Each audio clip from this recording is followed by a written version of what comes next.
card in my wallet. Good evening. Today is Monday, March 15, 2021.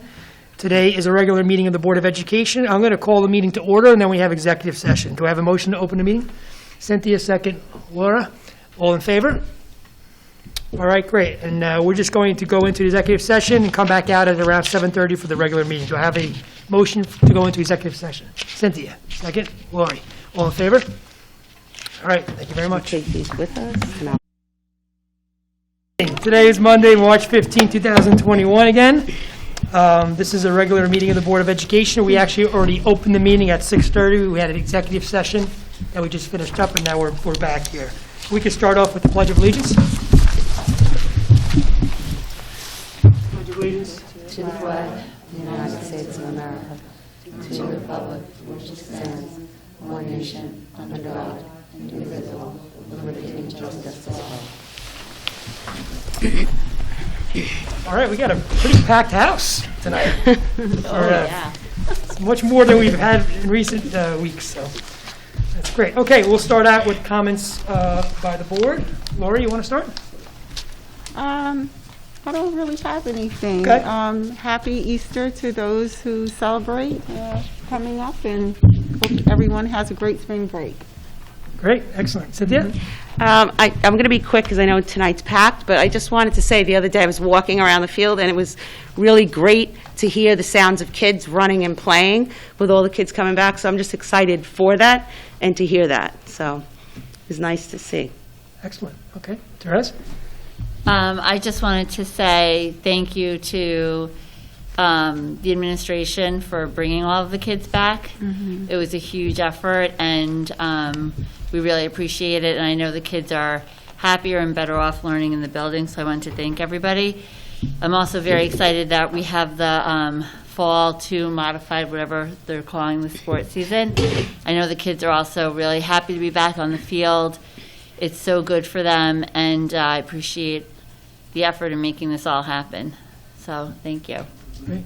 Laura? Great. I was going to say what Teresa said, so I just ditto that, and thank the administration, everybody, for bringing all the kids back. It's really a great thing, and my kids are very happy, so thank you. Yep, no, same here. Great to have everybody back. Great that after the end of this week, we'll have everybody back. Yeah. So really, really good stuff. That's all good. I don't have really any comments either. We have a lot of very pithy, important things to talk about tonight. There's not a lot of business on the agenda, which is good, but we have actually three very important presentations. So I think there'll be plenty of time for comment and discussion on those items. So I think we would just get right into it. Yeah.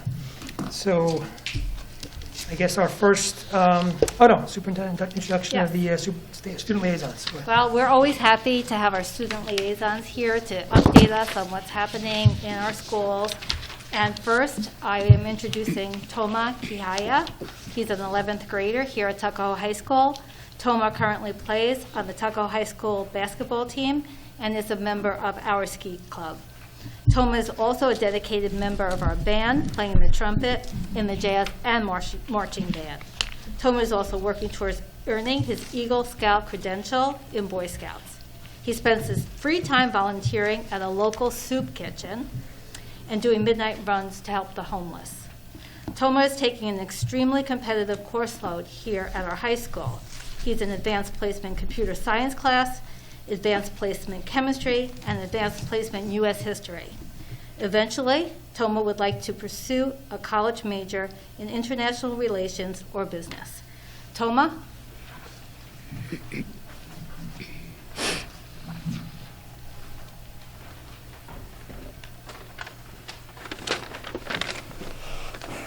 Hello everyone, thank you for having me, and thank you Dr. Goodman for an introduction. The winter sports season began on Friday, February 19th, with the boys varsity basketball team playing YMA here at home with a final score of 59-48 as the team won their first game. After the season opener, the team has gone on to win 3 more games, but have also lost 4 games, including 2 losses to Hamilton and 1 to Eastchester. The team ended their regular season with a record of 4-4 and participated in the playoffs against Dobbs Ferry, though the team lost in a hard-fought affair. On the other hand, the girls' varsity basketball team has started undefeated, with a 4-0 record, beating teams such as Hamilton and YMA. Excitingly, one player on the team, Olivia Mondrone, was named Player of the Week of the week in Section 1 for the week of February 22nd to the 28th. The girls ended up finishing their season with a 5-3 record, but they lost in a playoff game to Woodlands at home this past week. The JV boys team kicked off their season on Wednesday, February 24th, with a tough loss to Bronxville and ended their season 0-4. Unfortunately, they did have 2 games canceled due to COVID-19 exposure. The bowling team had their sectional tournament on Thursday, February 25th, and placed 4th as a team in the section, with both Avinash Sarma and Jared Boyer scoring their personal best. Finally, several fall sports seasons have begun, including volleyball, girls swimming, and varsity football. In addition, as of March 1st, Section 1 approved the following modified fall season 2 sport. Modified football, which will begin on March 16th for all students in 7th and 8th grade.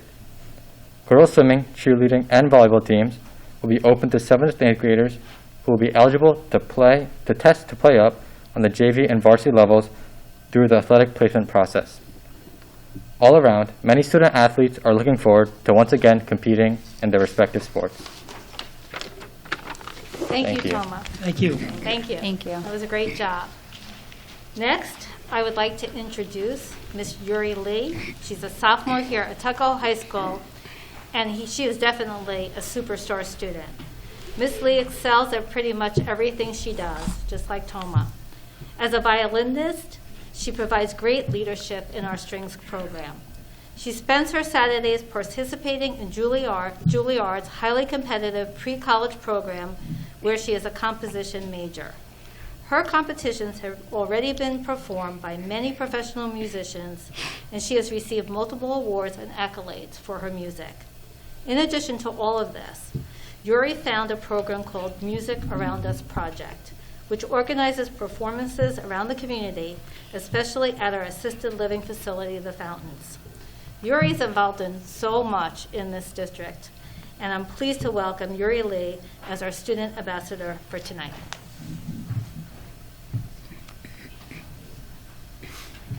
Yuri, if you want to remove your mask, you're far enough away that you can do that. I'm sorry I didn't tell you that, Toma, but you're far enough up there that if you want to take it down, it's up to you. Okay, well, this is Tuckahoe color, so I'll keep it All right, great. Good enough, good enough. Thank you, Dr. Goodman. Hi, everyone. I am honored to be here and to give you an update on what the Tuckahoe students and clubs have been up to. So here we go. No voice cracks, I promise. The marching band is currently recording and collaborating with the Audio-Visual Club to put together a recording of the national anthem to be used in sporting events.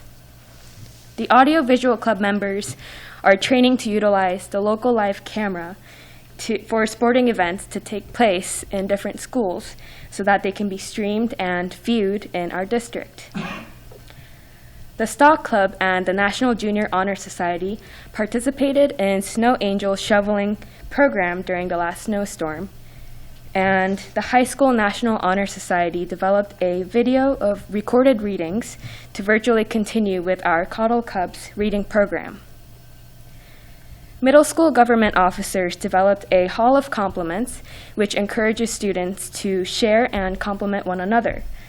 On that note, congratulations to junior Matthew Irving, who was featured on CBS Radio as a difference maker for teaching music lessons to others as a volunteer in Songcatchers, which is a nonprofit organization dedicated to providing music education and enrichment to the community.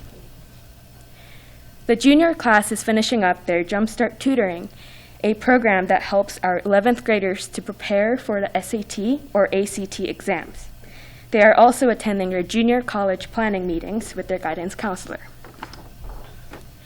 Teaming up with the PTA, our string department will be launching a virtual musical mentor program where older students can help younger ones with their instrument virtually. In addition, the Tuckahoe Strings are preparing a virtual concert for the spring, with the hopes that they might also be able to do one safe and socially distant outdoor performance before the end of the year. The theme of the spring concert is Heroes Near and Far. The Spring Musical Club is in the midst of preparing for Tuckahoe's first ever movie musical, Freaky Friday. Students have been performing, recording, filming scenes all around the school and in some cases in town. The finished project will be streamed in April, so stand by for streaming details for this exciting Tuckahoe production. Students and teachers are learning to use technology to their advantage to bring color and joy to the community, which the world certainly needs more of during this time. They are excited to go back to school as school is welcoming all students to attend fully in person starting this week if they wish to. And now I would like to say thank you to all the board members, administrators, faculty and staff members, and parents for their efforts to make learning possible and safe. And thank you for having me tonight. Thank you. Thank you very much. Thank you very much to both Erie and Toma. Excellent job and very, very impressive students, without a doubt. So thank you very much. And this is a long meeting tonight, and I know that you Superstar students need to go home and do your work. So we'll see you tomorrow, okay? Thank you so much. Thank you. All right. So next we have our budget update for the 2021-2022 school year. I guess we'll swing around for that. You guys turn around, move around, there's some chairs over there.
Good evening, Tuckahoe Board of Education, colleagues, and community members.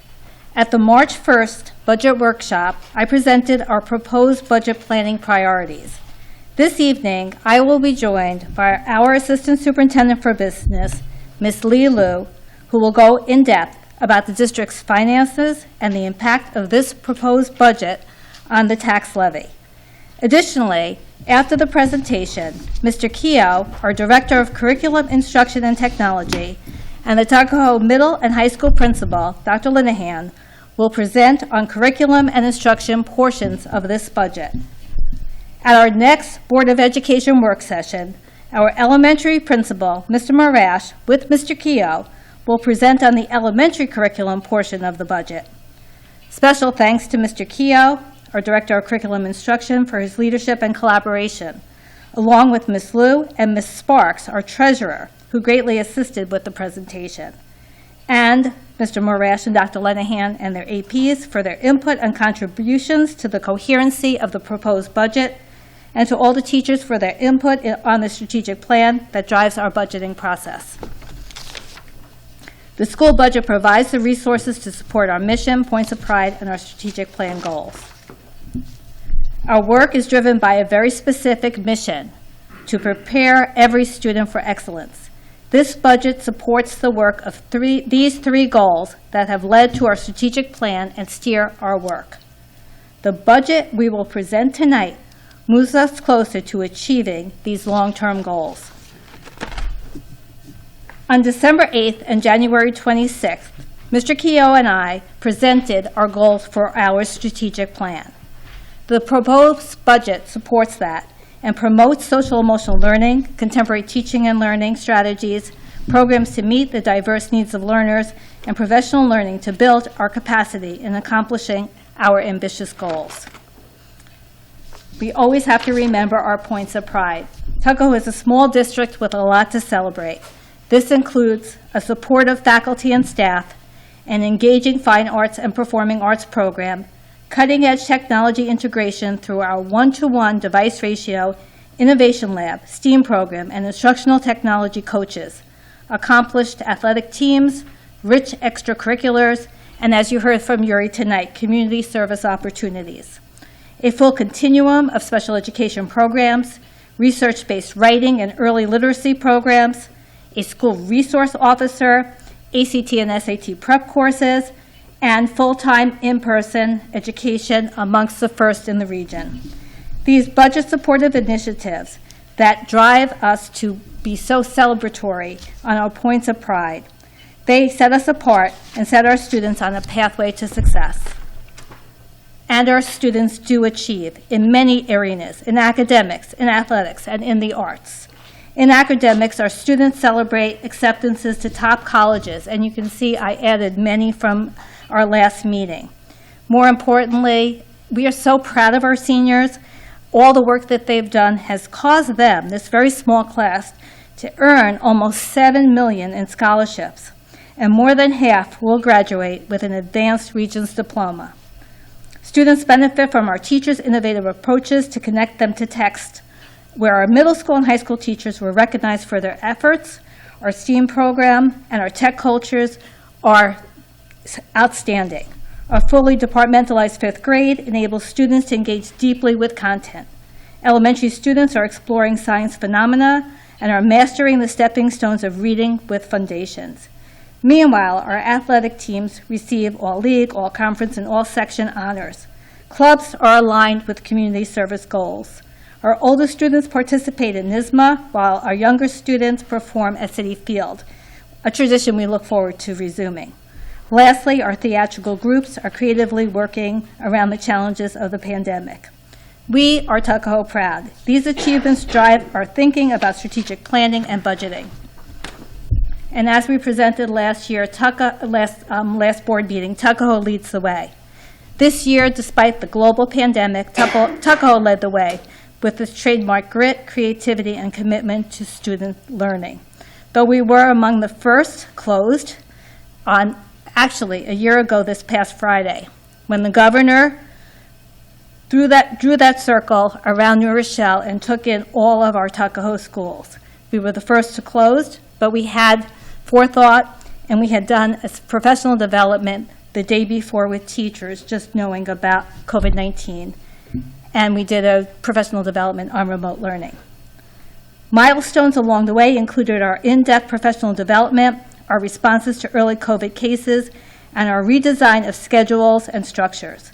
Our careful reading of the research and guidance meant that we were able to conduct the year with minimal closures and move swiftly and purposefully in returning elementary students in the fall and secondary students by mid-March.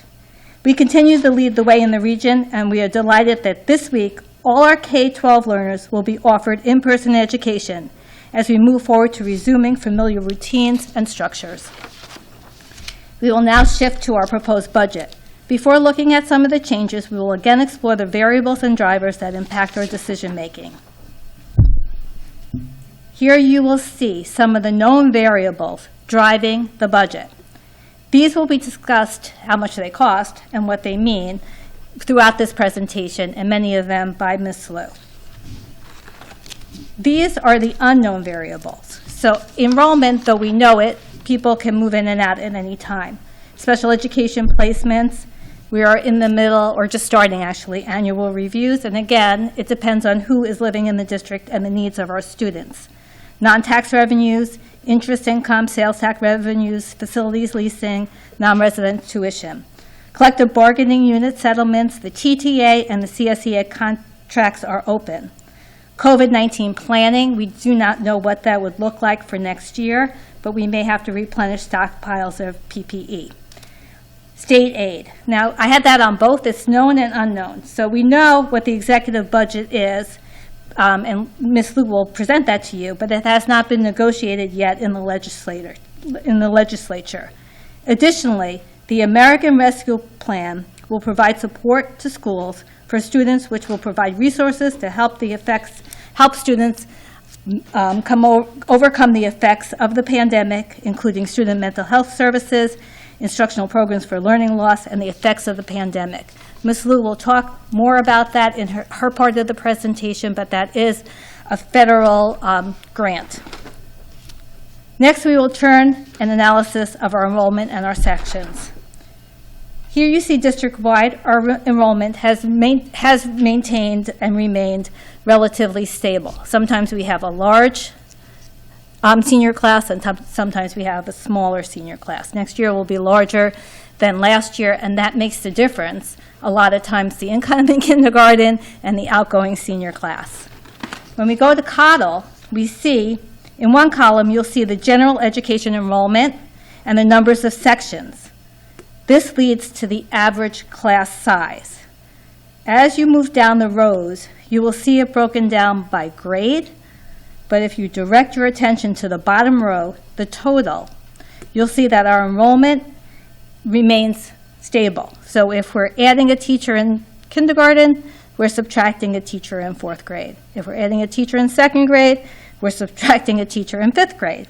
This means we will maintain the same average class size and require no staffing additions to accommodate class size in general education enrollments in the 21-22 school year at Cottle. When we look at the general education enrollment of the middle school students, you will also see very stable numbers. As such, there are no proposed staffing changes to accommodate the general education enrollment in the middle school. We do have a larger class in 6th grade. This could mean, if, again, not knowing the enrollment, if 10 students move in, we might have to make an adjustment of a 0.2 here or there, but we don't expect that to happen. Lastly, we come to the high school, where because of the many different course pathways, honors, regents, AP, and electives, it is impossible to calculate a representative average class size and an informative staffing ratio. However, as you can see, similar to our other 2 schools, enrollment has remained relatively stable, with some promising growth as we move to the year ahead. Tuckahoe is leading the way, and we want families to stay with us for this journey. We now move to the budget additions and subtractions. With our enrollment stable and our strategic plan in full swing, we are looking to build on the positive. Changes to the curriculum at William E. Cottle total approximately $33,345.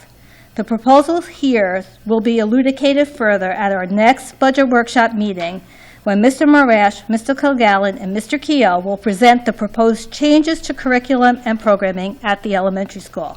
For now, you can see it includes enhancements to our early literacy program and ELA curriculum. So Newslia is a package of primary source documents, news articles, and more to help teachers and students learn about current events and also learn about a particular subject. We are replacing another program, so this replacement is saving us some money. Our new reading program that we're piloting in kindergarten.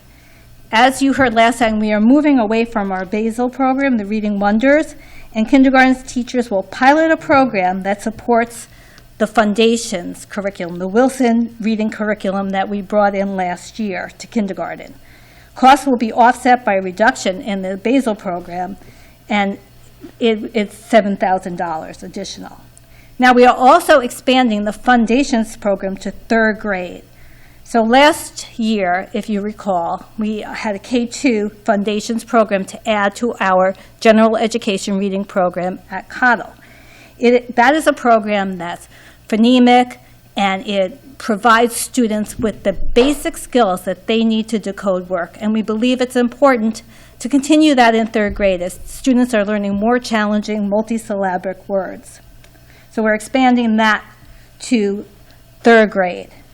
Finally, a word study or skills resource program for the 4th and 5th graders. Again, important that our students address spelling, grammar, and vocabulary skills in 4th and 5th grade, because we know how that builds when students need to go to middle school and high school. And then novel studies materials, again, to replace Reading Wonders. We have been doing novel studies. We're going to expand that to 3rd, 4th, and 5th grade. And it'll be, we are looking at different books to add to it to represent our diverse community. And we will also require the purchase, again, of these new texts and some time for unit development. The total elementary costs in changes of curriculum is $33,345. And again, Mr. Marash and Mr. Keogh will present more on that at our work session. Now for the middle school and high school, tonight, Mr. Keogh and Dr. Linehan will present on these proposals more in depth. The middle and high school are requesting approximately $36,000 to strengthen the bridge between elementary math and middle school math, and then in high school to expand for more AP courses through online courses. And you'll hear tonight from Dr. Linehan launching an exciting new course in entrepreneurship. So the Envision materials to, again, build on the success of Envision in the elementary grades and also provide a smoother transition to middle school will be the materials for 6th and 7th grade. And again, Envision focuses on deep conceptual math understanding, aided by physical models, student-centered projects, and what's called 3-act tasks and personalized learning. And at one of the budget, as we go forward and we have workshops, we will present more in depth on these too. The online learning will cost us a $10,000 increase for more AP opportunities. And again, the entrepreneurial course will introduce students to the fundamentals of entrepreneurship and provide an authentic learning experience for students in establishing, investing, and managing their own business. Altogether, that's $36,000. Now, changes in curriculum more district-wide is looking more at data. So we are moving towards a direct progress monitoring service, which is called Response to Intervention, RTI Direct, that will aid us in collecting data, analyzing work samples, and monitoring progress. We are training users on the system this year, and next year our instructional support teams that help struggling students will be able to use this repository to monitor how students are doing and what tier of RTI. So students who are struggling or multi-tier systems of support can get to Tier 2 or Tier 3 interventions. There's also iReady. Now, we did pilot iReady this year, but next year we are using it to replace our STORE assessments. iReady is a comprehensive assessment and instructional program that connects diagnostic data and personalized learning. In addition to the benchmarking information that we need to know where students are, iReady provides teachers with constant and instant information and interventions for support and enrichment. So students who need support, and also to make sure students are also enriched. This year, again, we piloted it with the elementary school and select middle school students. Altogether, $21,400.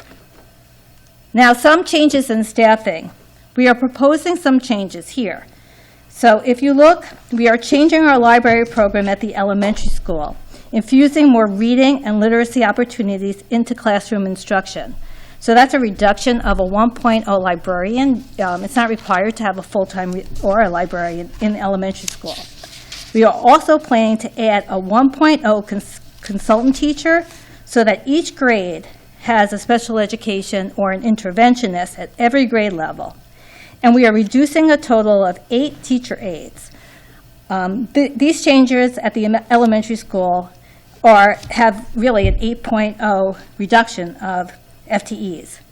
We are proposing a math lab strategically in the middle school math program to help address 7th grade standards, a 0.2. And Dr. Linehan and Mr. Keogh will talk about the Tiger program in the upcoming presentation, but that's an academic intervention support program to support students who are struggling, especially after the pandemic. We put that in this year, but we expect that students will still need support. And this may be a program that's supported by, let's say, a part-time teacher and giving some teachers extra periods to support students who are struggling. Here's the staffing summary. We are proposing to add a special education teacher to William E. Cottle Elementary School to provide more co-teaching initiatives. We are really focusing on co-teaching, which benefits all students. We will also be staffing our math lab, hopefully with a 0.2 extra period, and the Tiger program at the secondary school level. We are reducing a library teacher at the elementary level. We do have a wonderful STEAM program, and we do have reading programs that we are instituting that will take that place. and 8 teacher aide positions that we will no longer need because we needed them because of the pandemic. If you were aware of what was happening, we had all these extra teacher aides as we were broadcasting into other classrooms because of class size restrictions during the pandemic. It is our expectations that Cottle will also go to 3 feet apart. We didn't touch Cottle yet or this year because it's been so incredibly successful, but we will be able to do 3 feet or even less, hopefully, as this pandemic wanes. Here are some changes in extracurriculums that also will be in this evening's presentation from Dr. Linehan and Mr. Keogh. As you know, we believe in engaging extracurriculars that focus on strengthening academics and technology and innovation and advance our strategic plan. We are proposing an additional $25,000 for equipment, advisors, travel costs, participation fees, and supplies. We have a debate team. We have a technology club, which we have robotics, coding, and a web design club. Also, we would like to add the Panoramic School Climate Survey, which will provide us with data and metrics on the social and emotional learning of our students. Using their nationally normed statistical interface, we can review responses with an eye towards continuous improvement. We can identify benchmarks and review our strategic goals aligned with student, staff, and community perception data, which is critical. This survey will support these efforts. Our strategic plan is bold. In order to further our faculty skill set, we are excited to move forward on project-based learning through a partnership with PBL Works through the Buck Institute. Their work with local districts, such as Bronxville, has helped create engaging, relevant lessons to address local and national issues. Their work has helped to infuse project-based learning into school systems. And in order to achieve our literacy goals, we are looking at supporting training in, first of all, with foundations. If you remember the other slide, we're bringing in foundations to 3rd grade, and we would like to bring in a certified literacy coach. And we found that was very helpful when we moved foundation to K-2, which you will see in our next work session. You'll see how well the students and teachers are doing with that program. And so the expansion of foundations, again, will make sure our students, K-3, receive explicit instruction in critical skills for reading. Our special ed teachers, as teachers and interventionists, will be trained in the Orton-Gillingham Wilson reading system, ensuring a comprehensive approach for all learners in reading. To continue to support students over the summer months, we are requesting an additional $10,000 to support our summer academic support program. We are planning on using our intervention in the iReady program to target interventions to students who need help. This way we can monitor their progress and ensure that we provide them with personalized learning. Some changes in technology. We need to replace the Chromebooks in 6th, 7th, 9th, and 10th grade.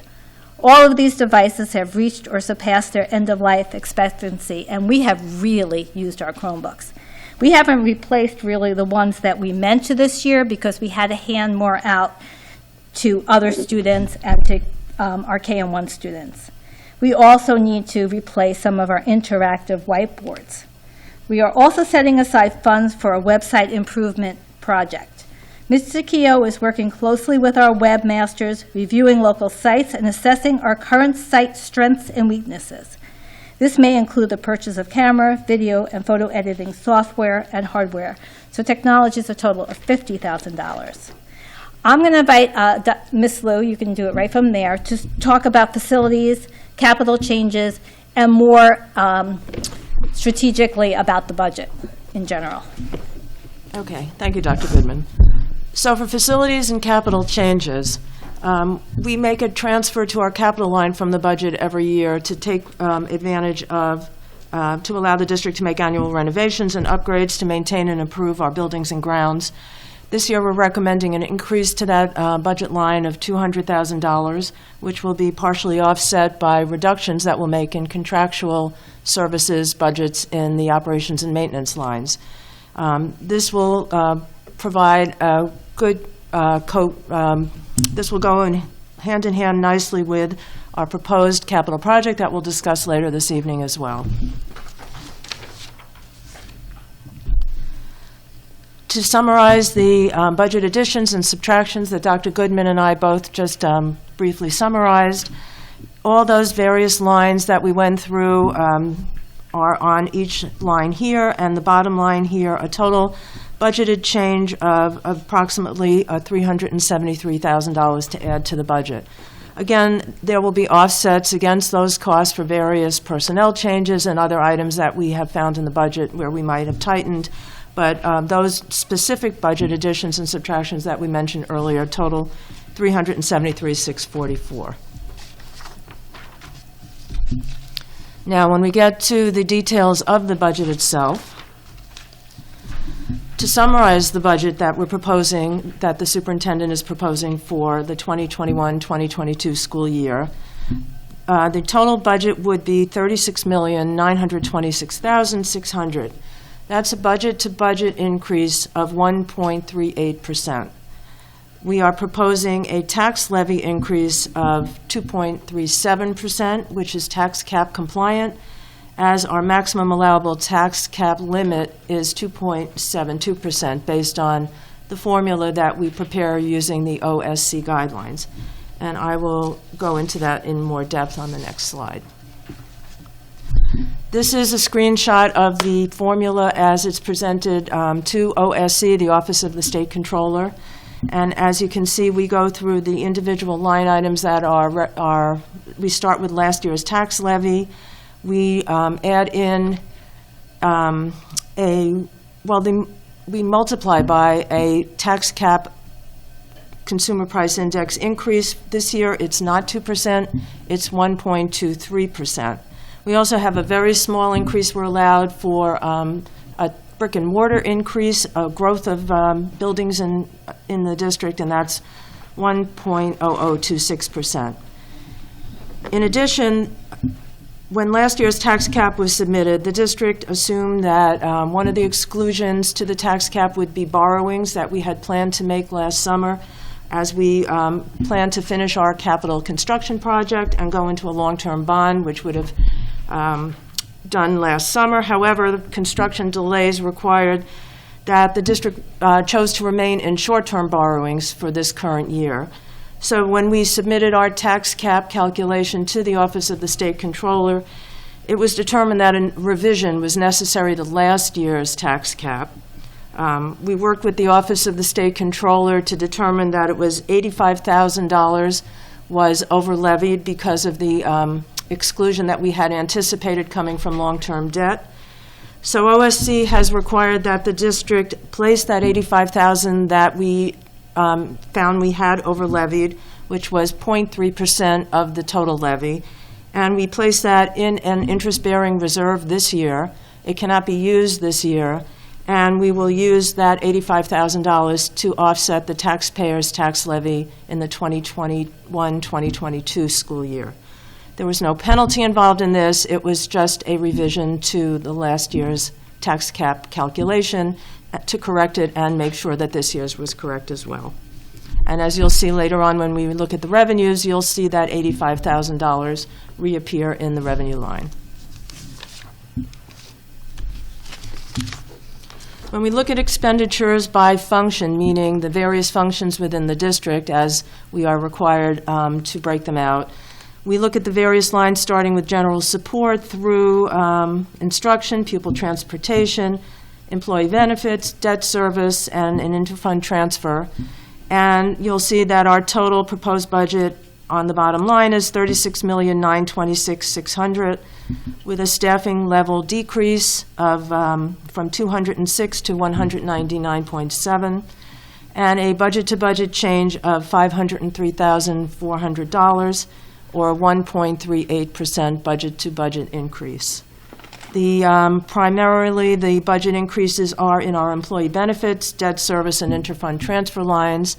The increases that we're looking at in general support and instruction and pupil transportation are offset by some savings we've seen in other areas of those same function lines.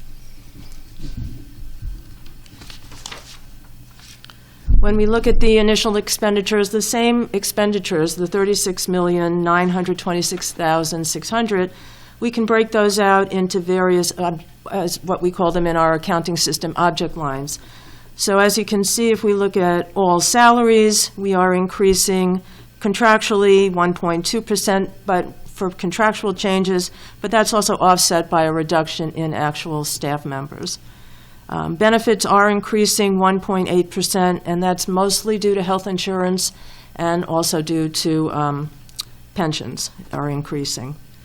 We are showing a slight decrease in dollar amount in equipment, and that's partially because we've moved some of our equipment budget into our contractual lines, as we tend not to purchase large items of equipment in the district. Contractually, we are showing that we are decreasing slightly, and our new curricular initiatives are offset by decreases in other contractual lines such as tuitions and PPE and other things that we were able to reduce for next year. For tuitions, not including BOCES, you see those are increasing slightly as we have sent more students to private schools and fewer students to BOCES, so that line has increased while the BOCES line has decreased somewhat. Textbooks are decreasing, and that's basically because of a large initiative that was done previously, and many of our purchases are now computer and not in the textbook line. So we're using more computerized and different systems that way that are not specifically textbooks. Our BOCES line, you can see, is decreasing, and even though we are increasing in the computer and technology areas, we are decreasing in some of our students who had previously gone for special education services at BOCES, so that line is decreasing. Debt service is increasing as we are starting to repay our new capital project. As we ease into that, we are seeing a slight increase in that, which was partially offset by a refinancing that we did this year for other debt. And finally, the interfund transfers, which I talked about previously, are increasing $200,000 proposed for new projects that we will transfer to our capital line and take care of within the district. Here we can look at it graphically, and you can see that our expenditures by object, 3/4 of our expenditures, the blue half circle and the red quarter circle, 3/4 are salaries and benefits. So the big bulk of the district obviously is our labor costs. We are a labor-intensive business as a school district in that sense. Our primary costs are our salaries and our benefits to our employees. Now, in terms of state aid, we are right now at a uncertain point in time. Just on Saturday, I believe, the 13th, there is a federal stimulus aid was passed on the end of last week, and then the state Senate and the state Assembly started negotiations with the governor's proposed budget. With the new monies that they're anticipating from the federal stimulus and the federal monies to states, they are anticipating or they are requesting changes to the governor's proposal. But if you look on this slide, what you will see is the governor's proposal, which was what we were working with until late last week. And if you look at the middle column, the proposed state aid, what we had found from the governor's proposal was that foundation aid, which is basically a block grant that school districts are given and can use however they wish. There are no restrictions on that money. That was basically proposed to be flat for this year. Our services aid, which were lumped together, and our refunds or reimbursements actually for expenses that we occur or that we contract for during the school year, we are reimbursed for them in the following school year. So we are anticipating an increase in some of those expenses, and those are just based on what we actually have spent. They're not monies that we anticipate would be perpetually in the budget. They're just based on what we spend, and those were increasing somewhat. We also were showing, last year in the 2021 budget, the governor placed in, or the legislature placed a pandemic adjustment that was reimbursed by the federal COVID-19 supplement. So it was a dollar for dollar out and in. No additional monies to the budget from the COVID relief in 2021.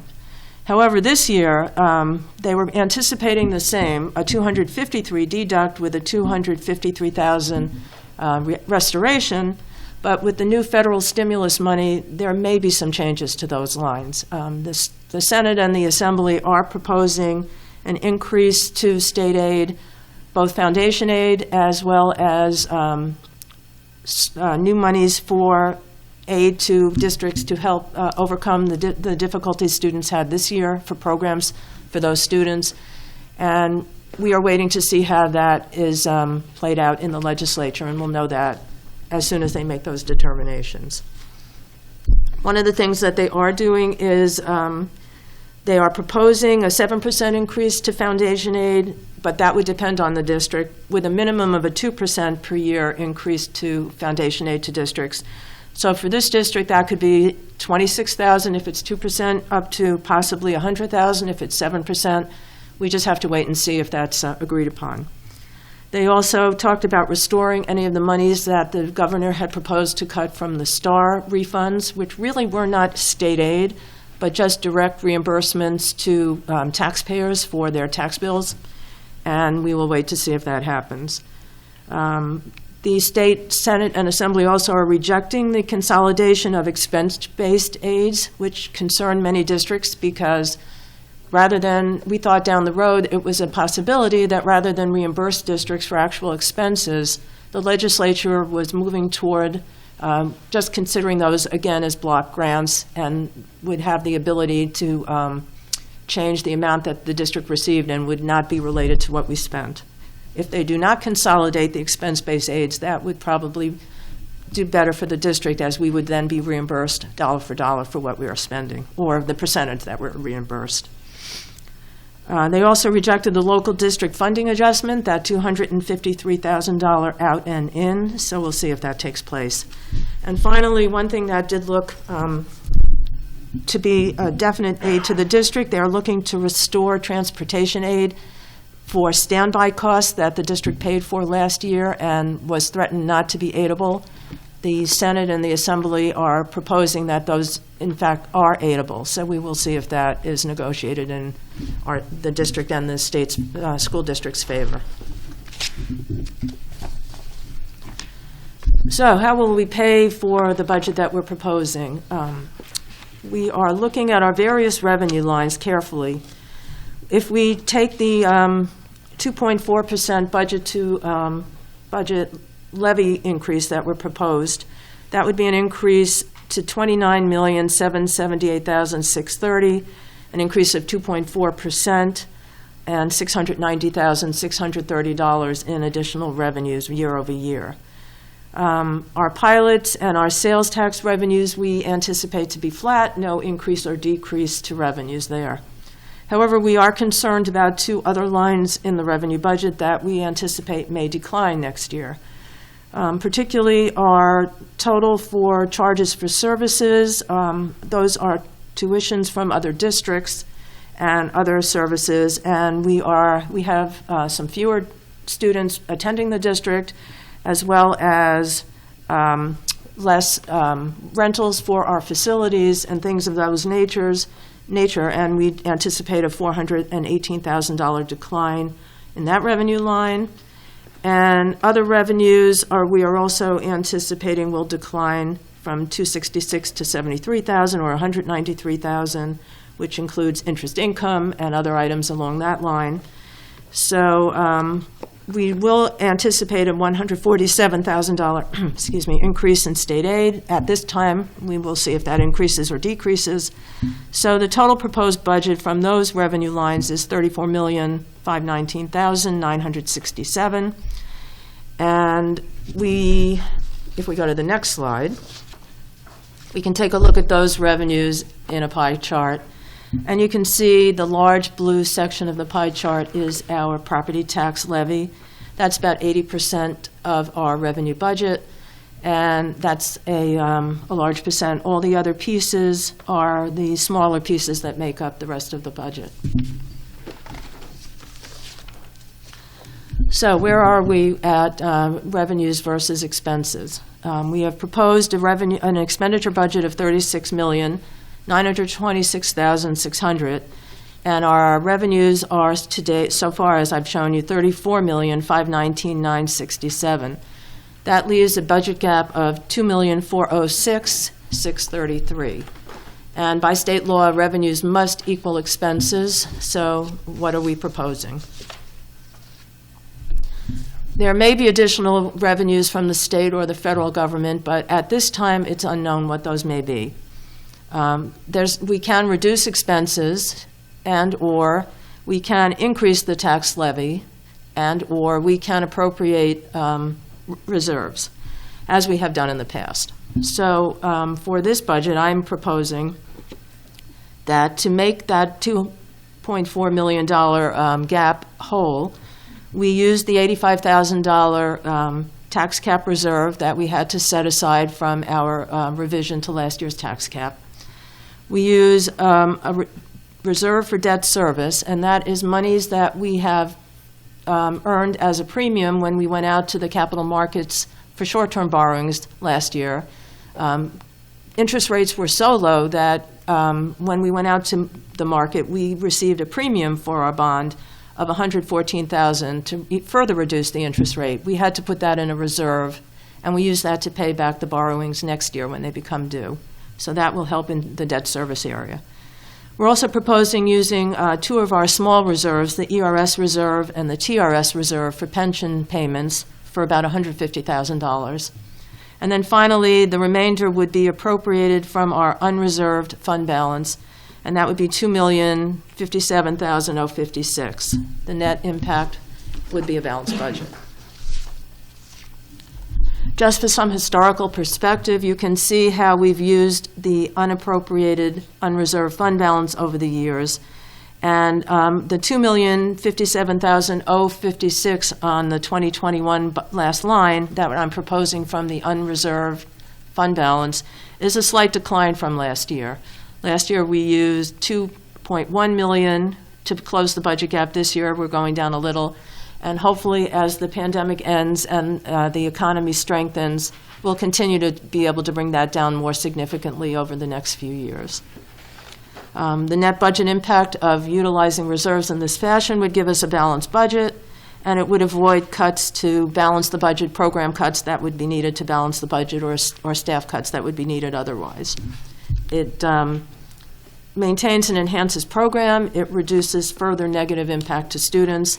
It's tax cap compliant, and it still leaves the district in the same financial shape as we have been to date. Just a little more detail on the American Rescue Plan Act. This is some more information that we've just determined as we're starting to look through it. These are the monies that were part of the $1.9 trillion that was just passed by the federal government. And it's estimated that this legislation will provide New York State with about $12.5 billion unrestricted fiscal relief and $8.99 billion for K-12 education. At least 20% of those funds must be used to address learning loss through evidence-based interventions, and the remaining funds can be used for any allowable use under the various acts that are in place right now. We're still awaiting more guidance from the state on how much money we may receive and how we may be allowed to use it. And again, it's good to keep in mind that this is a one-time infusion of monies, and it's meant to supplement, not supplant state aid, but also shouldn't be looked at something that could be used for ongoing programs that would be required to be funded in future years, unless we had a funding source for those.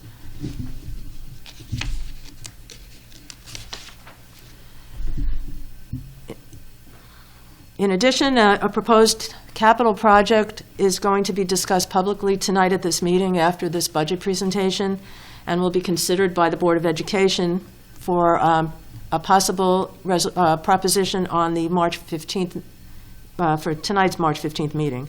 And if the Board of Ed decides to proceed with the proposed capital project, it would be held and voted on in conjunction with the May 18th budget vote. A separate resolution would be provided at the budget vote on the final project proposal, and this timeline would allow for project design, New York State approval, and a possible start date for field renovations at Cuttle Field in the fall of 2021, if all goes according to plan. Thank you for the opportunity to share our preliminary budget conversation. A budget is a reflection of the district's values, and we believe this captures the following highlights.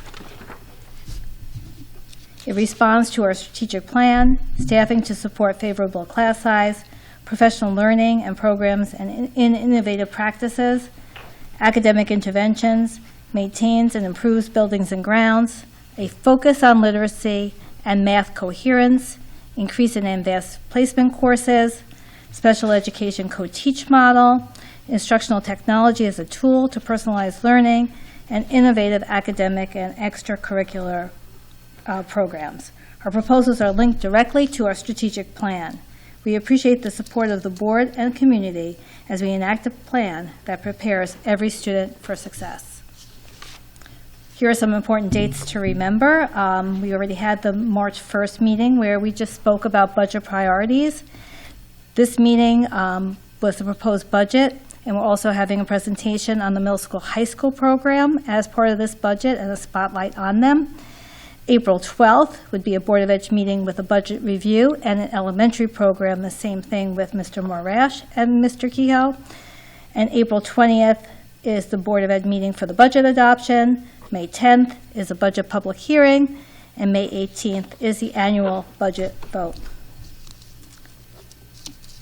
We look forward to presenting any developments in the week ahead.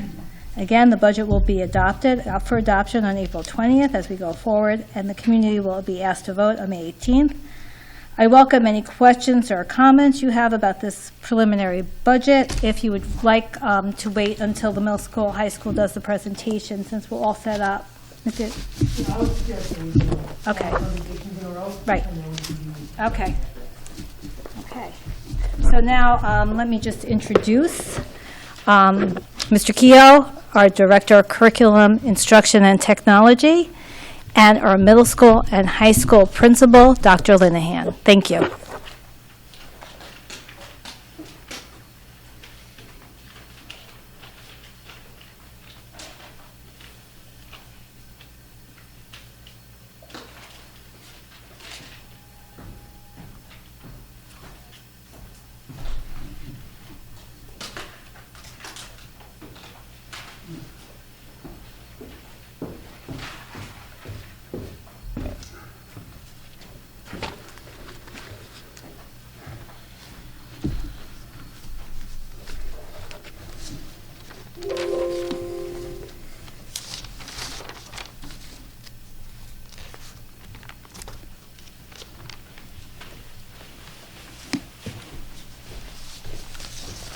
Well, good evening, everybody. It's my pleasure to present the budget spotlight on Tuckahoe Middle School and Tuckahoe High School with my colleague, Director of Curriculum, Mr. Christopher Kehoe.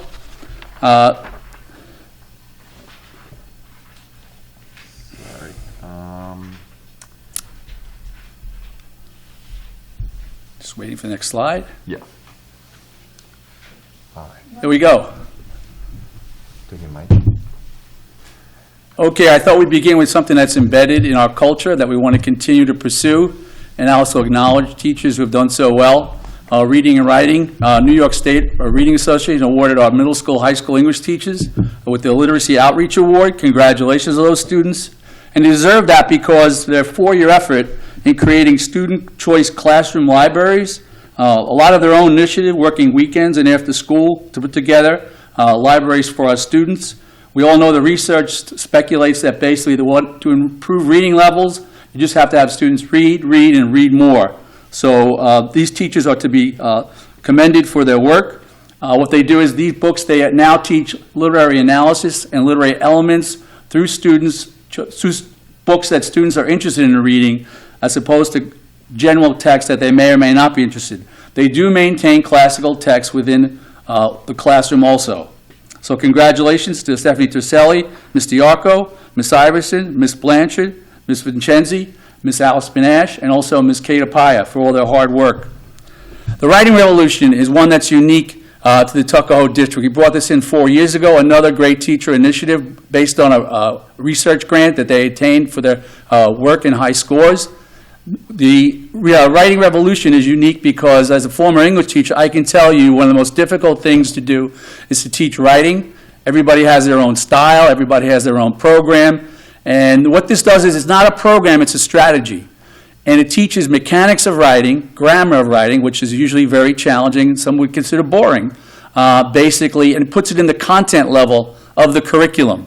So it does two things. It teaches the mechanics, but it also teaches critical thinking because students have to really engage themselves in the lesson itself. So we're looking to continue that next year. On math and science? Yep. Meanwhile, our math and science programs continue to excel.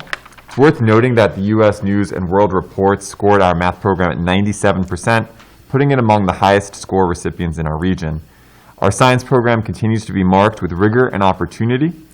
This can be exemplified by our acceleration of all students into earth science in the 8th grade, as well as AP offerings in biology and chemistry, and next year we're excited to offer AP physics as well.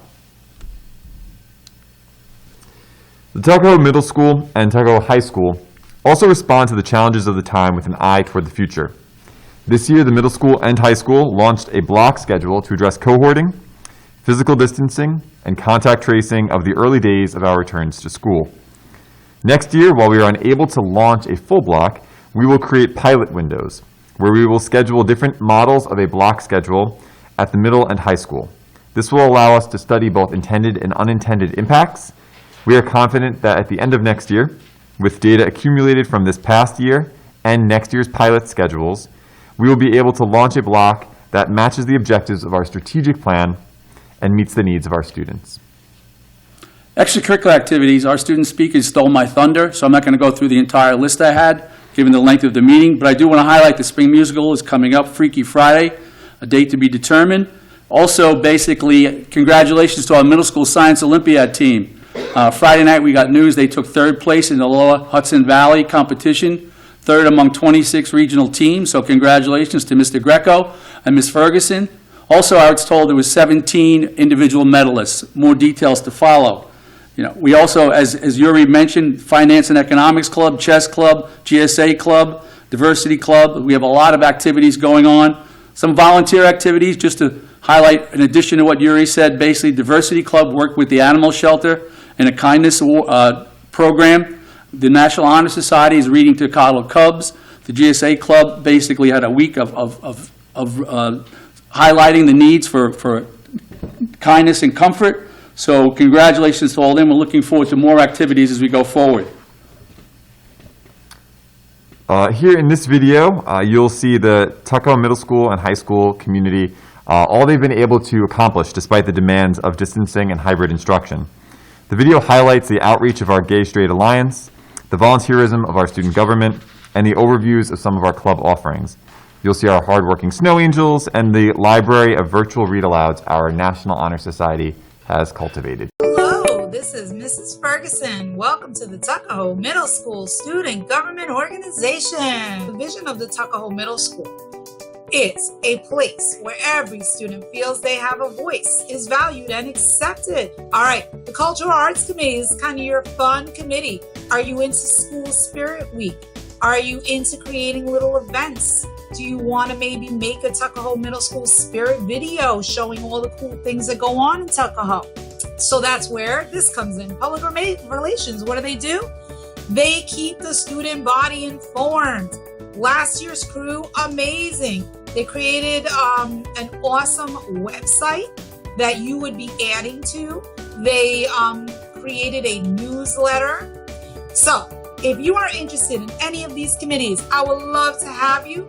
I will make sure that whatever you are interested in, we can get out there. We can make slide presentations. We can get the information out, okay? So kindly join the GEO if you are interested. name is Miss Heinzen. Hi, I'm Miss Mitchell. And we are the co-advisors of the Gay Straight Alliance here at Tuckahoe High School. That it does get better. You have so much love and support for you here, and just know that it will always get better. Supporting each other is what's most important, because really all you need is one person to care. I'm here to report that given my age and hindsight, that things are getting better.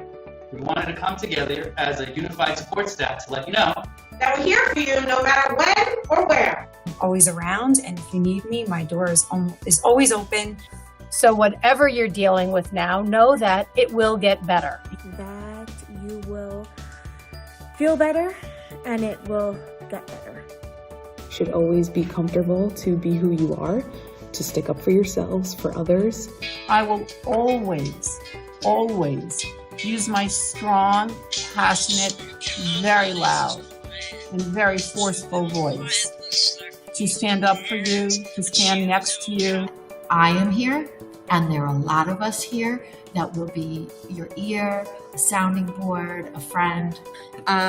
We at GSA wanted to end this video by saying that it gets better. We all have those ups and downs. It gets better. Absolutely.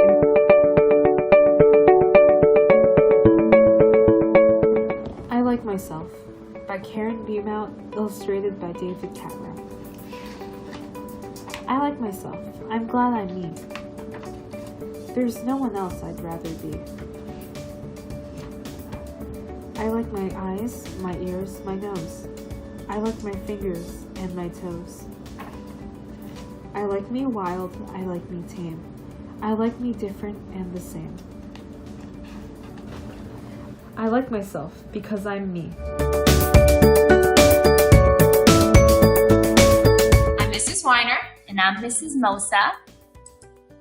Today we're going to go through the benefits of being a great debater. Our debate club will equip debaters with public speaking strategies, effective tools for research, and high level of organizational skills. We will foster critical thinking and expand perspectives. We will increase your confidence. We will also expose you to thinkers around the lower Hudson Valley as we partner with Hackley School.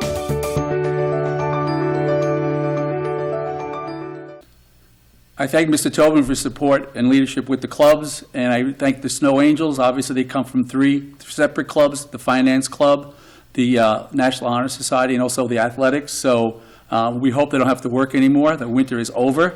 But congratulations to them for all their hard work. This activities and sports, obviously, we covered the arts, and Tomak covered the sports. I won't go through everything, but we're looking forward to spring sports coming. Baseball, softball, boys and girls track, boys and girls golf, and girls JV lacrosse. We've had a wonderful winter season. Thank you to all the coaches, trainer, Mr. Tobin, and all the parents for their support and the hard work, given all the complications. We did launch high-risk sports, varsity and JV cheer, all league boys and girls in basketball. They had wonderful seasons. Bowling, we're up and coming. We're now number 4. And fall, we're looking for modified football. So congratulations to all the athletes and coaches. We now pivot to our requests for the 21-22 school year so we can detail our view of how these proposed investments will enhance our program. These were the changes in curriculum that Dr. Goodman presented in her budget overview. You will see it includes a request for new math materials, boosting our budget and capacity for online learning, and launching an entrepreneurial course. We'll provide more context for these proposals this evening. Sure. The math lab, if you're going to increase the rigor in 7th and 8th grade, you have to increase the time. So we're looking to give extra extended time in math, basically looking on probability and statistics most likely. Mr. Keogh and myself and the math teachers are analyzing the curriculum to see exactly where the need and the gaps may be and really focus on that with the math lab. Dr. Goodman alluded to the Tiger program. It's been a big success. That basically deals with at-risk students, and they're obviously the percentage is greatly increased due to the pandemic. We've talked about the SEL impact on students. This is addressing that in an academic way that fits their needs, their social emotional needs, but also fulfilling their academic requirements. Changes in extracurriculars. We talked about the debate club. You saw a little travel there with Ms. Mosa. Ms. Mosa and Ms. Weiner have put together a proposal for a debate team. a big, big difference between a club and a team. This is very competitive. The teams go around New York City and compete against some of the top schools in the New York metropolitan area.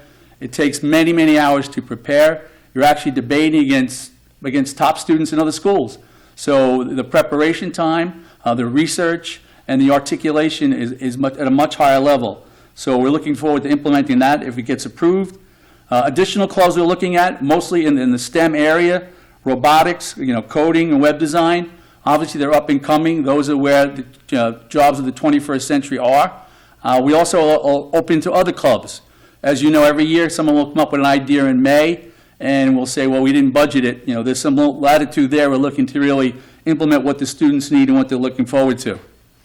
In terms of professional learning, to support secondary efforts to launch project-based learning, we're initiating a partnership with the Buck Institute and their PBL Works course series. Our efforts to infuse the learning at secondary with more project-based learning opportunities will be expanded upon in the upcoming slides. Online course learnings, Tuckahoe High School was one of the leaders in Westchester. About 15 years ago, they were the first to implement online courses, primarily because of our small size. I know that because I was here.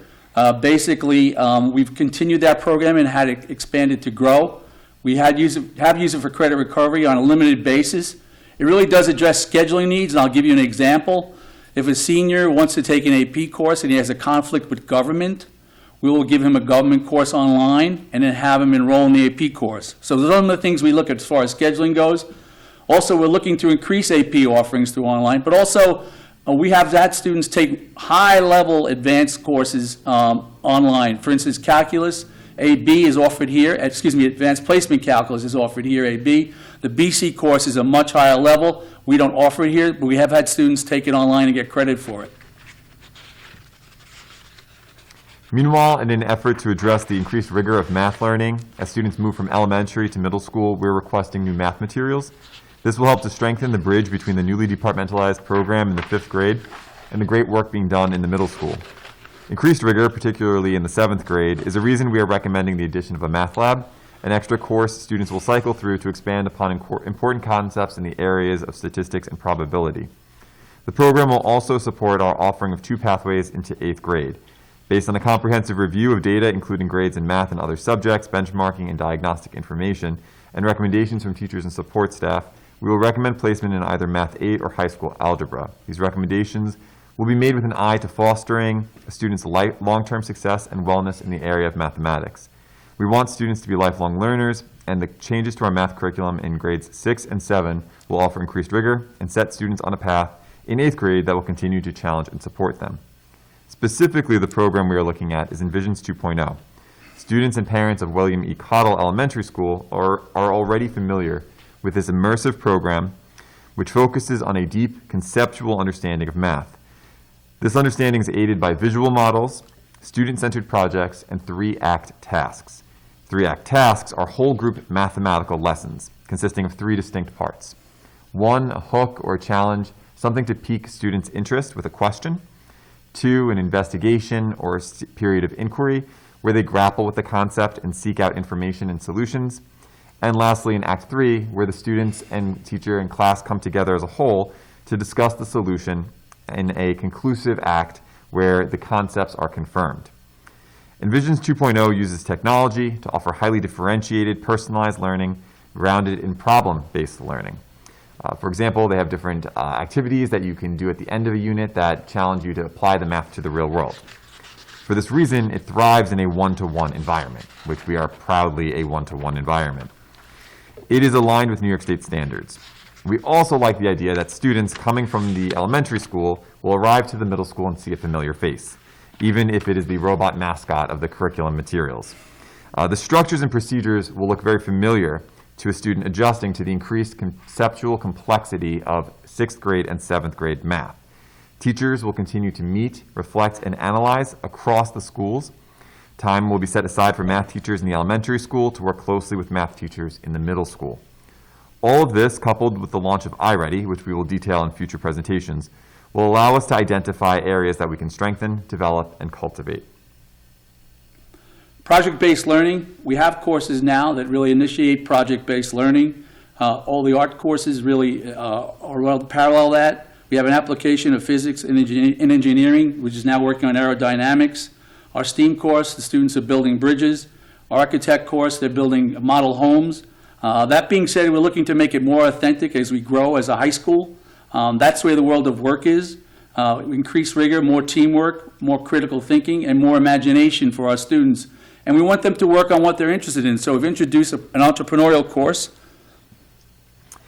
You'll see in this next example for entrepreneurship, the idea that we are blending the concepts of art and commerce. There are many students who are really interested in pursuing a degree in art, and then they're asked, well, what are you going to do with that degree? We hope that this course will be that answer. You will see the course that is proposed blends the aesthetics of design as well as the practicality of business thinking.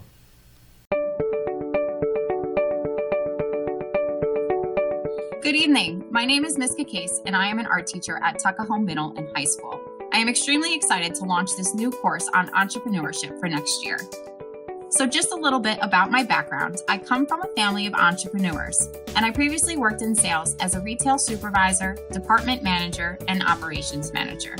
I also have a strong artistic background in graphic design, digital arts, and marketing, which will bring creativity to the course. I was responsible for managing employees, processing payroll, reviewing weekly sales reports, reflecting on P&L profit and loss, weekly operations, advertising, and providing exceptional customer service. Now let me introduce you to this new innovative course. Entrepreneurship is the perfect course for students with aspirations of starting their own business or learning more about corporations. The purpose of this course is to introduce students to the fundamentals of entrepreneurship and provide an authentic learning experience for students in establishing a corporation and investing in their own business. In this course, students will be able to design a product or service and prepare a business canvas to bring their ideations to life. Students will learn qualities and key characteristics of the entrepreneurial mindset, focusing on recognizing potential business opportunities, developing product designs, and creating and maintaining a business for success. Students will also build a strong foundation in economics, sales analysis, marketing strategies, and advertising. So with these important skills, students will be able to formulate educated decisions regarding post-secondary plans, broadening their workplace readiness and personal and professional growth. Thank you for listening, and again, I just want to say how extremely excited I am to teach this course to our students. As you can see, Ms. Case is excited about that program, so we're looking forward to implementing next year with your approval. I have a secret life in corporate America, bringing products from concept stage to actually the retail. So I have many years with Unilever, and so I could support her with this program as we go forward. The Tiger program. We're all looking forward to the end of the pandemic. Unfortunately, when it does end, we hope it's very soon, there will be residual impact on our students. So we're putting this in the budget for next year. Basically, it's an intervention. Tiger stands for Tuckahoe Instructional Guidance and Educational Results. For at-risk students in intervention, we expect students will still be needing support next September, maybe for the first half of the year, hopefully. Basically, the program this year is filling what students need based upon their social-emotional needs. So I'd like to thank Mr. Sullivan, Ms. DeFrancesco, Ms. Perillo, Ms. McKinley, Ms. Lori Bauer, Mr. Kehoe, and Mr. Tobin for their work. Mr. John DiArco has been spearheading it, and the teachers have been fantastic in supporting our students who are at need. So it's a 1.0. We're looking for that to be implemented next year. It would not be one teacher coming in. It would be an ad hoc program where we fill in the need with sections based upon the teacher's schedule. So that concludes the middle school, high school presentation. Thank you very much for your listening. We hope you enjoyed this deep dive. A similar overview will be provided at our next workshop. I'll be joined with Mr. Kilgallen and Mr. Marash to explore requests pertaining to William E. Cottle.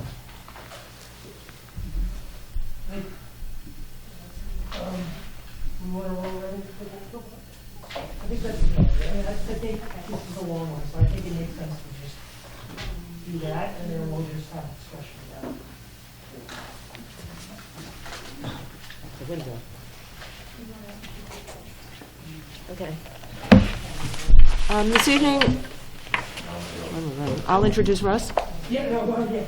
Okay, so Russ Davidson of KG&D Architects, who's been working with us for the past few years, their firm, is here to present a proposed capital project for the district, our second project, building on the successes of our most recent project. Russ has worked closely with the Facilities Planning Committee, which has board members Peter Casson and Laura Benke, and several members of the community, and he's here to provide a final proposal that was reached in consensus on the committee and to present that to the board tonight. So, Russ? Hello, everybody. It's good to be here. Good to hear about everything that's going on at Tuckahoe and your budget. It's good for an architect to remember what happens in your buildings. So this is really back to one of your original bond proposals. This contains many of the features of the full proposal that was then reduced and has some new items, and this will be a really brief presentation. The real centerpiece of this is the upgrade to the Cottle multi-purpose field and the redevelopment of Siwanoy Avenue, now that you own it. So it'll be painted in a colorful manner. It'll feel more like a playground when the bollards are up than it will a street. It'll allow us to expand the cafeteria out a little bit. And as you may remember, in the last bond, there was money allocated to upgrade the grass field. And that money was never spent, so taxes will never be levied on $330,000 of that funding. And instead, this bond has a much more robust proposal to make that field more useful. So the rectangular area in the middle would be synthetic turf, surrounded by a walking track. That brown rectangle is the playground, moved up the hill to what's called the rock lot. And that area will be much more usable year-round. It is not a regulation field, but it'll be an excellent place for middle school and high school teams to practice. So it has a softball field. It's actually half a football field or half a soccer field. And similar to your high school field, the synthetic turf will be usable year-round. At William Cottle, the renovation is focused on the cafeteria and expansion to give you a little bit more room in there.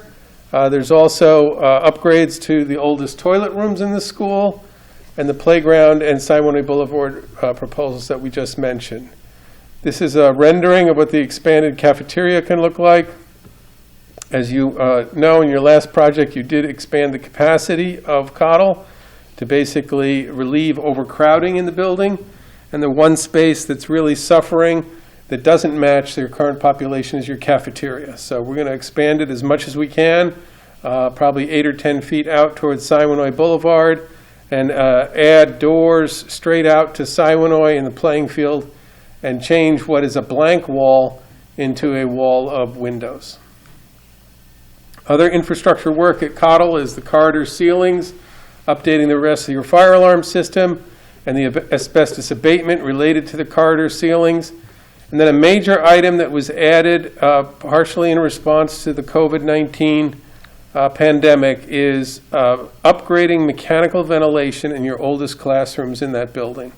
So this will bring in more filtered fresh air to the older classrooms, and it'll also give you equity in that your older classrooms will have good indoor air quality similar to your new classrooms. At the middle school, high school, the renovations focus on 2 major spaces, one which we're right in now, additional improvements to the library, as well as connecting to the lobby, which is directly behind me, and it'll make a connection to the cafeteria, and then cafeteria improvements below, and then air conditioning the new wing of the building as well. So here's some renderings that show the possibilities for the library on the upper left, and really updating the cafeteria on the lower right. There's also a lot of infrastructure needs here at the middle school, high school, including an accessible ramp to the front entrance, some really important stone and masonry repairs to your historic facades, hardware and security upgrades to exterior and interior doors, similar to what was done at Cottle Elementary, replacing a deteriorated stair and railing system at a gym exit, replacing the hardwood flooring in the gym, and upgrading emergency lighting and fire alarm system in the entire building. And then again, something that was added by the committee in response to the pandemic is adding mechanical ventilation and air conditioning to some of your oldest classrooms that now rely predominantly on opening the windows for fresh air. So this is what the budget looks like, with $4.5 million being proposed at Cottle and $5.4 million being proposed at the Tuckahoe Middle School, High School. You can see that the biggest, some big line items there are infrastructure, and your playing fields, for a total of $9.9 million. And I would just point out that, again, $330,000 of your first bond was not spent on the synthetic turf, on the grass field. So in essence, that money was never borrowed, and the taxes never levied on that, which should offset some of the expectations here. So that's the proposal. We worked with the committee on it, and I think it came to consensus very quickly. And again, it's not a response to increase in enrollment, because just like your budget, you don't have an increase in enrollment, but you do have old buildings, and this is all important things to keep them up to date and well maintained. And that's it. And I have a financial piece, if you would. Yeah. Gary, can you put the flash drive I gave you, is that possible to put up on the screen?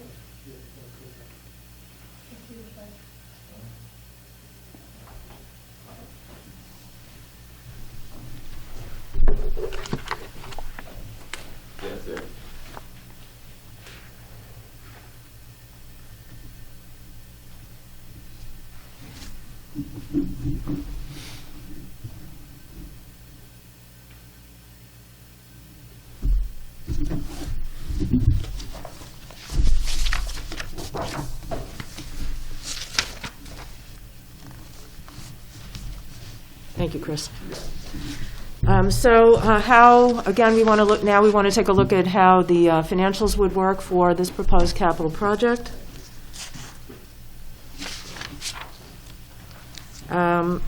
If you take a look at the community financial statistics for the village of Tuckahoe, I spoke with the town of Eastchester, Todd Huttonen at the town of Eastchester, and he told me the most recent numbers are there are 1,252 single-family homes in the Tuckahoe School District, as well as multifamily homes and businesses.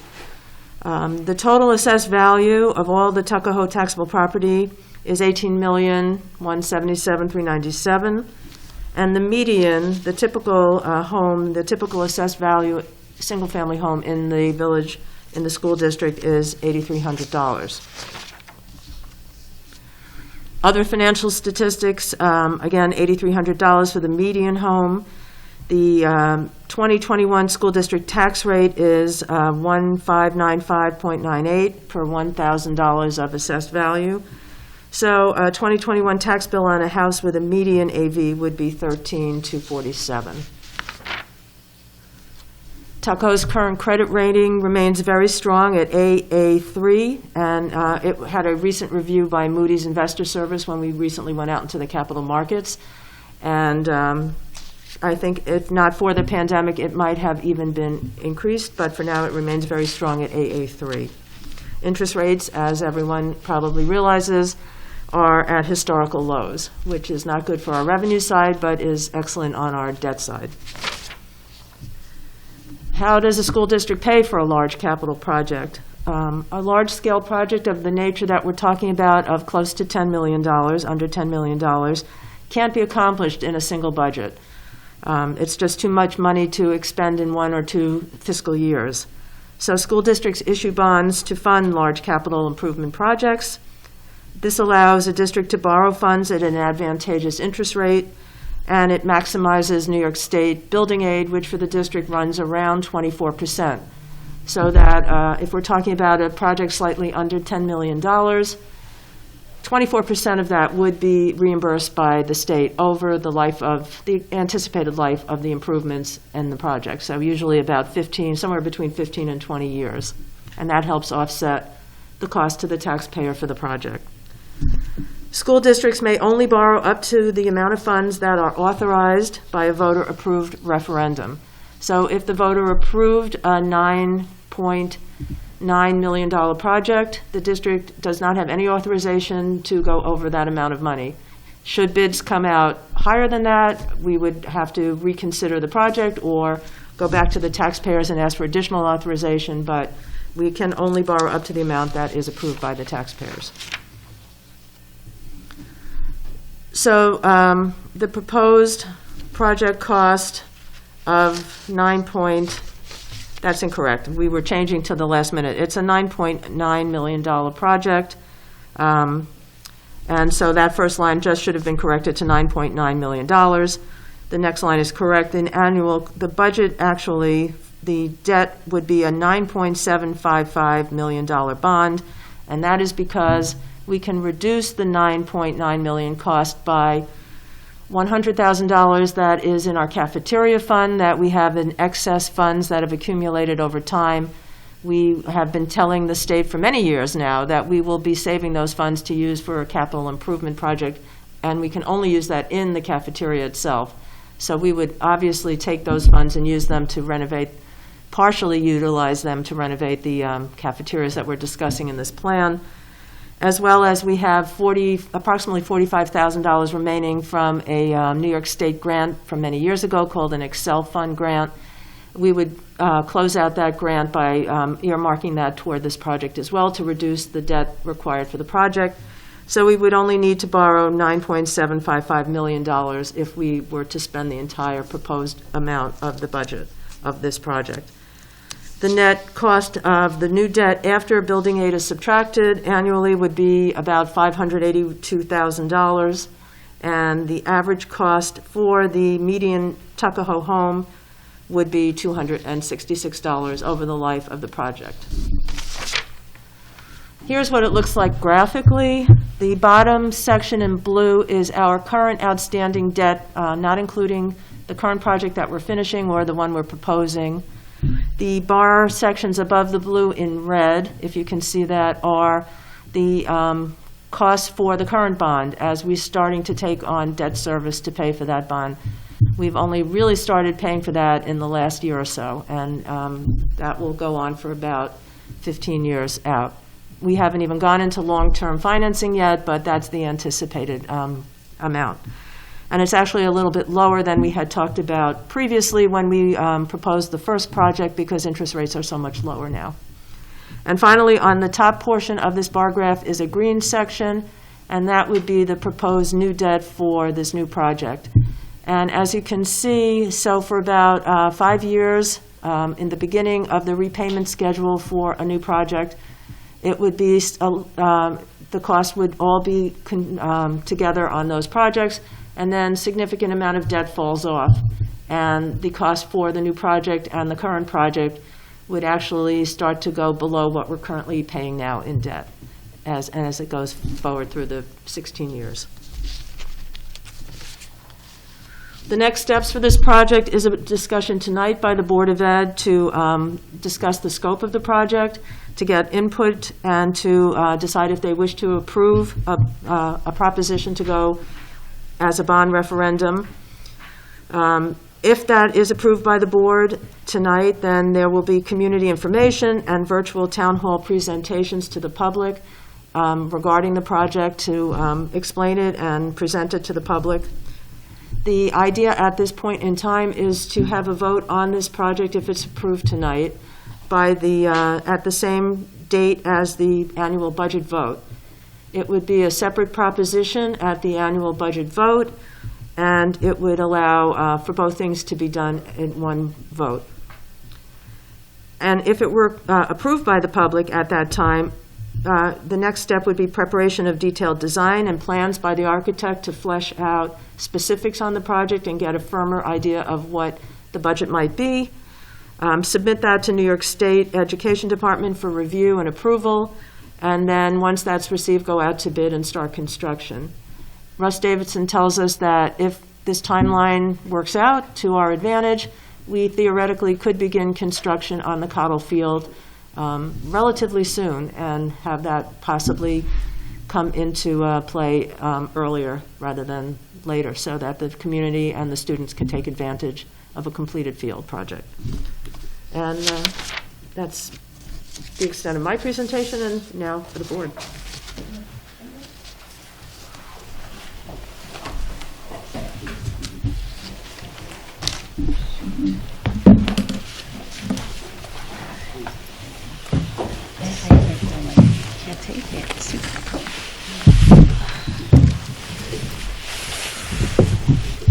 All right, thank you, everybody. That was a lot of stuff. Quite frankly, probably too much to do really in one board meeting, but I think we needed to do that because of the timelines that we're on. One with the budget season now kicking off, we needed to get this going, and then the capital project we want to get on the ballot for May 18th, so that's why we had to kind of jam-pack all that in. So I appreciate your patience and appreciate you paying attention for so long. In terms of discussion and questions, why don't we go in reverse order?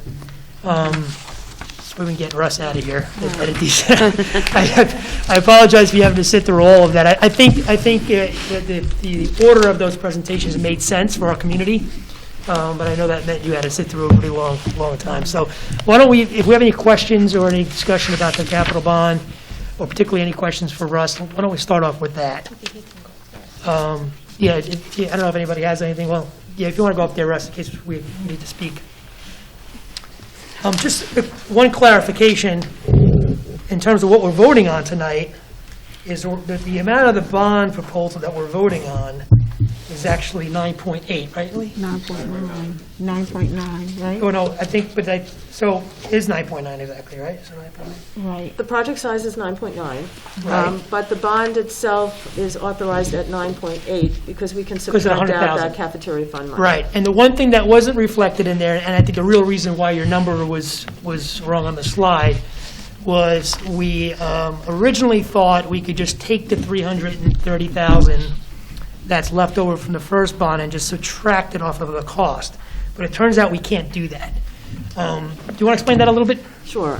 So when we spoke with bond counsel, he explained that because we're doing a larger project for the Cottle Field, it's not an exact project that we had proposed to the public the first time. We can't just take the monies that were unused and move them to the new project. So in effect, what he said we would do is just take the original project and subtract those monies from the long-term financing of the project. So instead of bonding for $9.987 million, we would bond for whatever's remaining, which would be approximately $9.697 million. We would have a lower debt service that the taxpayer would be paying, and that would help offset the cost of the new project. So it's really just basically moving the taxpayer obligation from one project to the other, and at the end of the day, it's the same result. But we can't just deduct it from the new project. Right. The money's sitting in the bank right now. We would just borrow less money and use that money to pay back that larger amount of money to a smaller amount of money. So when we came out of the last facilities meeting as a facilities committee, we were intending on bringing a $9.6 million bond in front of the board. That's because we already made that $330,000 deduction from the top. But now, as Lee just explained, we can't do that. So it's just a reshuffling. It doesn't, at the end of the day, it costs the district the same amount of money. It's just the way it's allocated out. So it's going to be a $9.8 million bond that the public will be asked to vote on. That 9.9 cost minus the $100,000 from the cafeteria fund. And then the first bond is essentially costing the public $330,000 less because that's going to that long-term debt. So I just wanted to clarify that. So any questions for us? I actually just have one. When exactly, or not exactly, but roughly, would the construction begin when Lee referenced sooner rather than later? Well, I would qualify it all depends on the State Education Department review, but The Cottle project is at $4.5 million, and our goal would be to immediately after your vote launch into fast-track design of that, so we could get it up to the state in the July or August timeframe. And then if we pay for a third-party review, we could probably get it out of there in September or October, and we could be under construction on the Cottle field, so you would have it fully available in spring of 2022. Okay, thank Because you. it is a type of work that can happen in the winter, doesn't require grass to grow, and it would really be great to do that work through the winter months, and you'd start the spring with a beautiful new field for your school and community. Okay, very good. And Russ, the entire project, in your estimation, is eligible for the state aid refund? That's correct. 20%? The only thing that probably is not eligible is your cafeteria expansion. Probably will only partially qualify for building aid, but everything else will fully qualify for building aid at your building aid ratio. Right. So that's a very important point to make, because that's roughly around 2 million, I think a little less than that. So the community has to be comfortable with the full total amount. They have to vote on the entire amount, but in reality, we should be getting something a little bit under 2 million back, or off the price in terms of state aid, correct?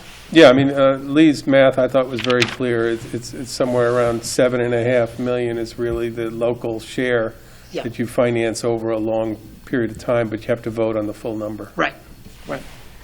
And that 266 average number you mentioned is a per year increase to the average household's taxes. Right, net of the building aid and amortized over the length of the payback. Okay. But that's really only the first 5 years, right? Because then the debt drops off, and then actually goes then you're away. back to level. After that first 5 years, it becomes essentially debt neutral. Right. We're always paying it back, but we've dropped off all previous debt. Right. Lee, I actually have one question about the cafeteria fund. What is the fund, right? What is that? I thought it was higher than 100,000, so I was wondering why we're only It is putting higher than 100,000, but the state requires that the district maintain 3 months of operating expenses in the fund. So if we have it, we have to maintain it, and that allows us a cushion in case there are other unexpected expenditures that we're required to make. So this is what we have in excess of those 3 months of operating funds. Okay, that makes sense. Thank you. Is there any chance that we would be denied the aid at all? You know, whatever the state aid. Yeah, state aid at all? Well, is there any? Very, very little chance. I mean, you don't get a final determination on state aid until you submit final plans and specs. Right. But the state has never reversed any aid formula after voters have approved a bond referendum. Okay, and then I love the rendering of the cafeteria and the lunchrooms. How beautiful that would be, because they are quite depressing the way that they look now. You mentioned that if there's an increase, what I wanted to know, you said that because our numbers have remained stable, suppose there is an increase in students with the new construction renderings, would that accommodate any increase of the student population? And if so, how much would it work to accommodate any increase in our population of students? Well, I assume we're talking about Cottle? Yeah, Cottle, both, actually. Yeah. I mean, 'cause well, at the eventually high those school, kids we're not come up to proposing the high to school. change the size of it. It's really about upgrading it and Just upgrading the upgrading. serving area especially. Serving area takes up a big footprint, and the serving area and kitchen should give you more seating area. At Cottle Elementary, we're going to expand the cafeteria out towards Sinai Boulevard as much as we can. It's not probably as much as it needs, but originally that room was the cafeteria and gymnasium for the original Cottle school. Oh. So it has very few windows. It's really not a very pleasant room to eat lunch in, because it was originally a sort of miniature gym. And, you know, I think the addition you just completed is the 4th addition, since that was the cafeteria. So it's the one remaining common area in that building that's really very much undersized. So we're going to make it as big as we can. And I don't know exactly how many more seats that is, but cafeterias are always dealt with by multiple seatings. So this will probably allow you to reduce a seating at lunch, and you'll get as many as you can. And most importantly, it'll be a much more pleasant space, as will the high school, because especially when I hear your presentations about one-on-one instruction, learning happens everywhere. And these rooms are more important than ever as informal learning spaces. And I think I heard Bart say that the high school cafeteria is in use 7 periods a day for something. Right. So it's a learning space. It's not just a lunchroom. Right.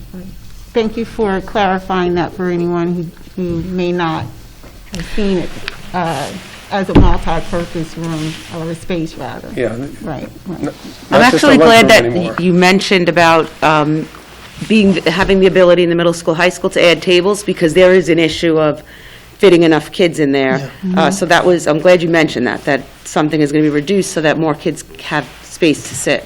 Well, So also, that's important. if you've ever been out to this hidden lobby out here, we're going to connect this room to that lobby, to the cafeteria, and the outdoor space that's out there. So there's a lot more usable space here that's sort of been walled off. And that's going to make a big difference. It's also going to make this room more accessible and a better connection between the two. And I always found it interesting, if you could put ink on a high school student's feet, you'd find that they paint a line from the food to the library and back and forth.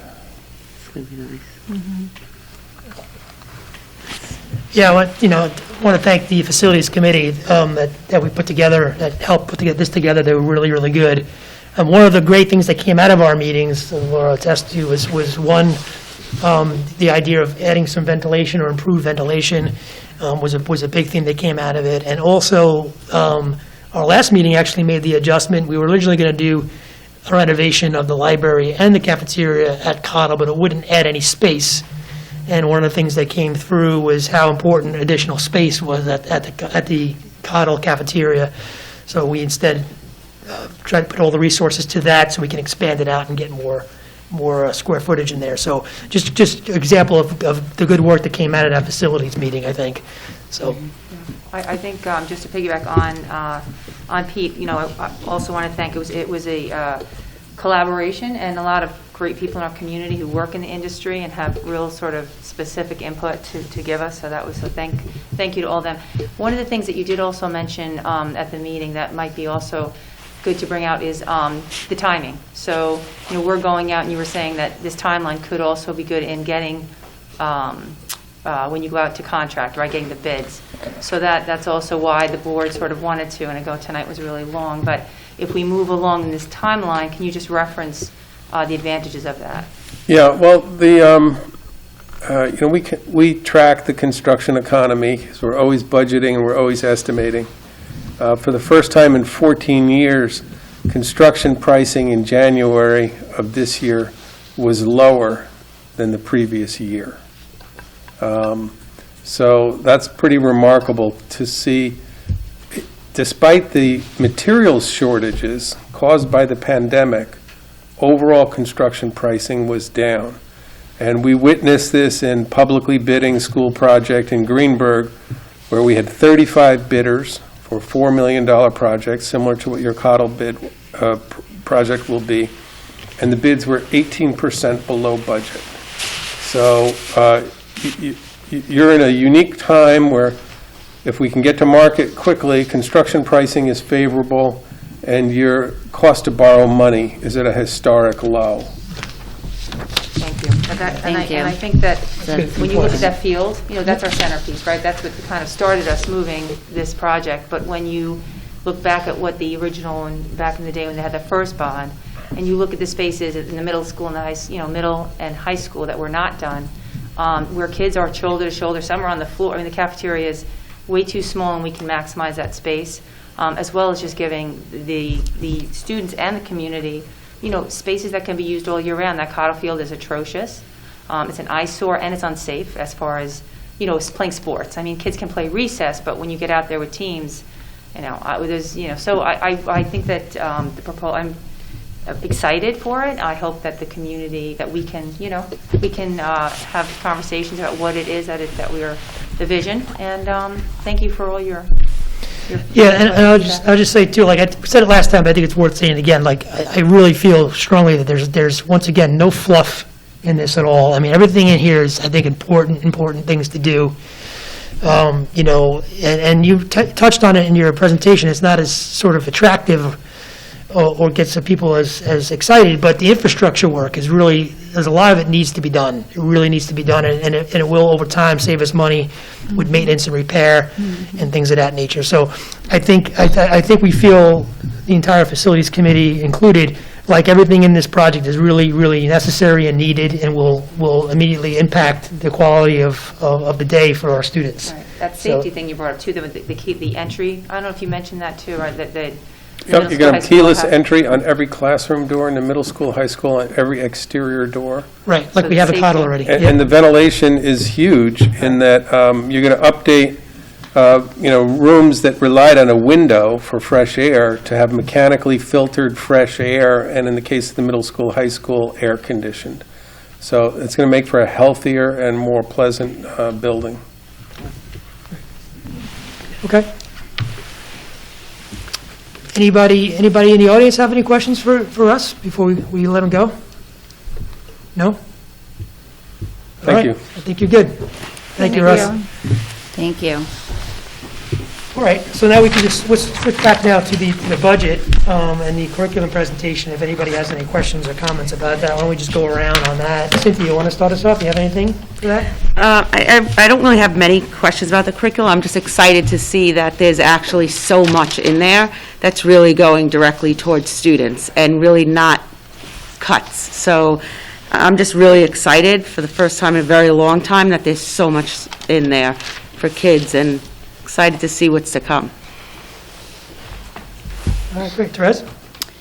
I'm very happy to see that math is highlighted and that there's a lot of resource and curriculum adjustment being put into the middle school math, because that's been something that I think has been an area of need for a while. So that I'm very pleased to see. I just had one question, and I may just be I'd be naive, but when you spoke about pilot versus project-based learning, could you just speak to the differences, I guess, or the similarities between the two programs? Between project-based learning What was it pilot? Am I saying? So we'd be piloting project-based learning. Yeah, piloting. You're piloting. Yeah, I thought it was a piloting. whole new program. I'm like, what is this pilot program? I know, I was like, I thought we're doing project-based learning. Where am I? We're training pilots. We're going to train pilots. I thought that was happening this year with the whole block learning schedule. Okay. Very good then.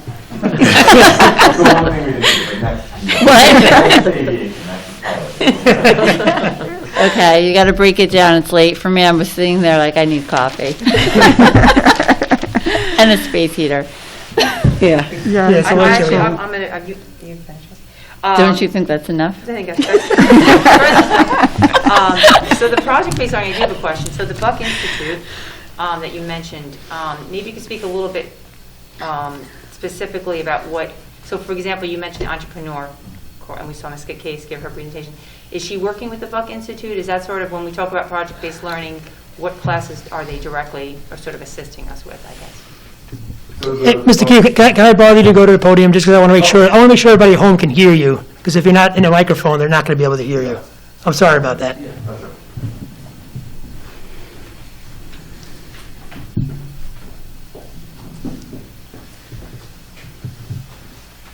So with the Buck Institute, they offer a series of courses.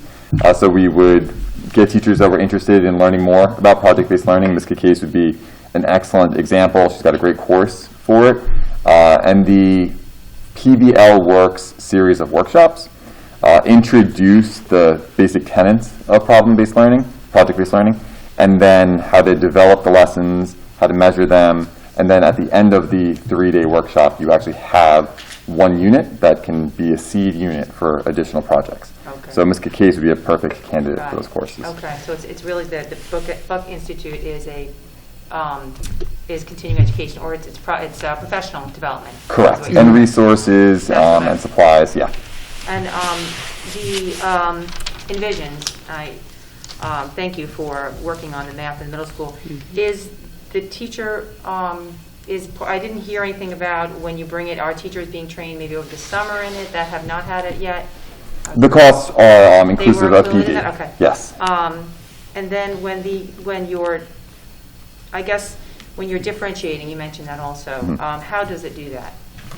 It's similar a little bit to iReady, but the Envisions program has multi-level activities, so teachers can assign kids to do certain activities based on their assessment data, based on recommendations, based on where they are in the curriculum. I think that's great. You know, that's something that we were in need of. And then when they're finishing it in 7th and they're going into the 8th, I guess at that point now you have a map, so to speak, for that child, because you've been working on Envisions for 2 years, and you can, versus saying, you have an 85 or an 80. It's sort of, you've really a more balanced approach to the student. Is that, am I understanding it? As far as in going into differentiating 8th grade?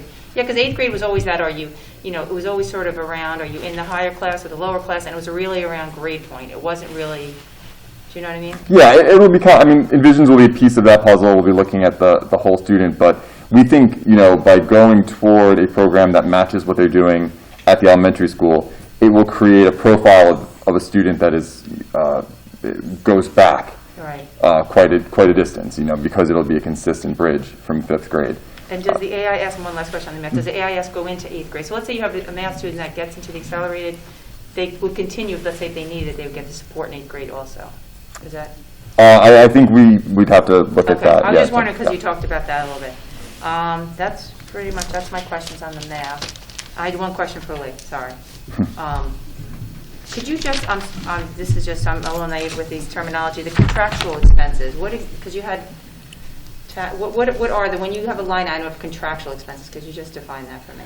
So, actually, maybe I can call on Faith Sparks. Do you have the list there with you? Does anyone have questions? Do you want to go up to the microphone?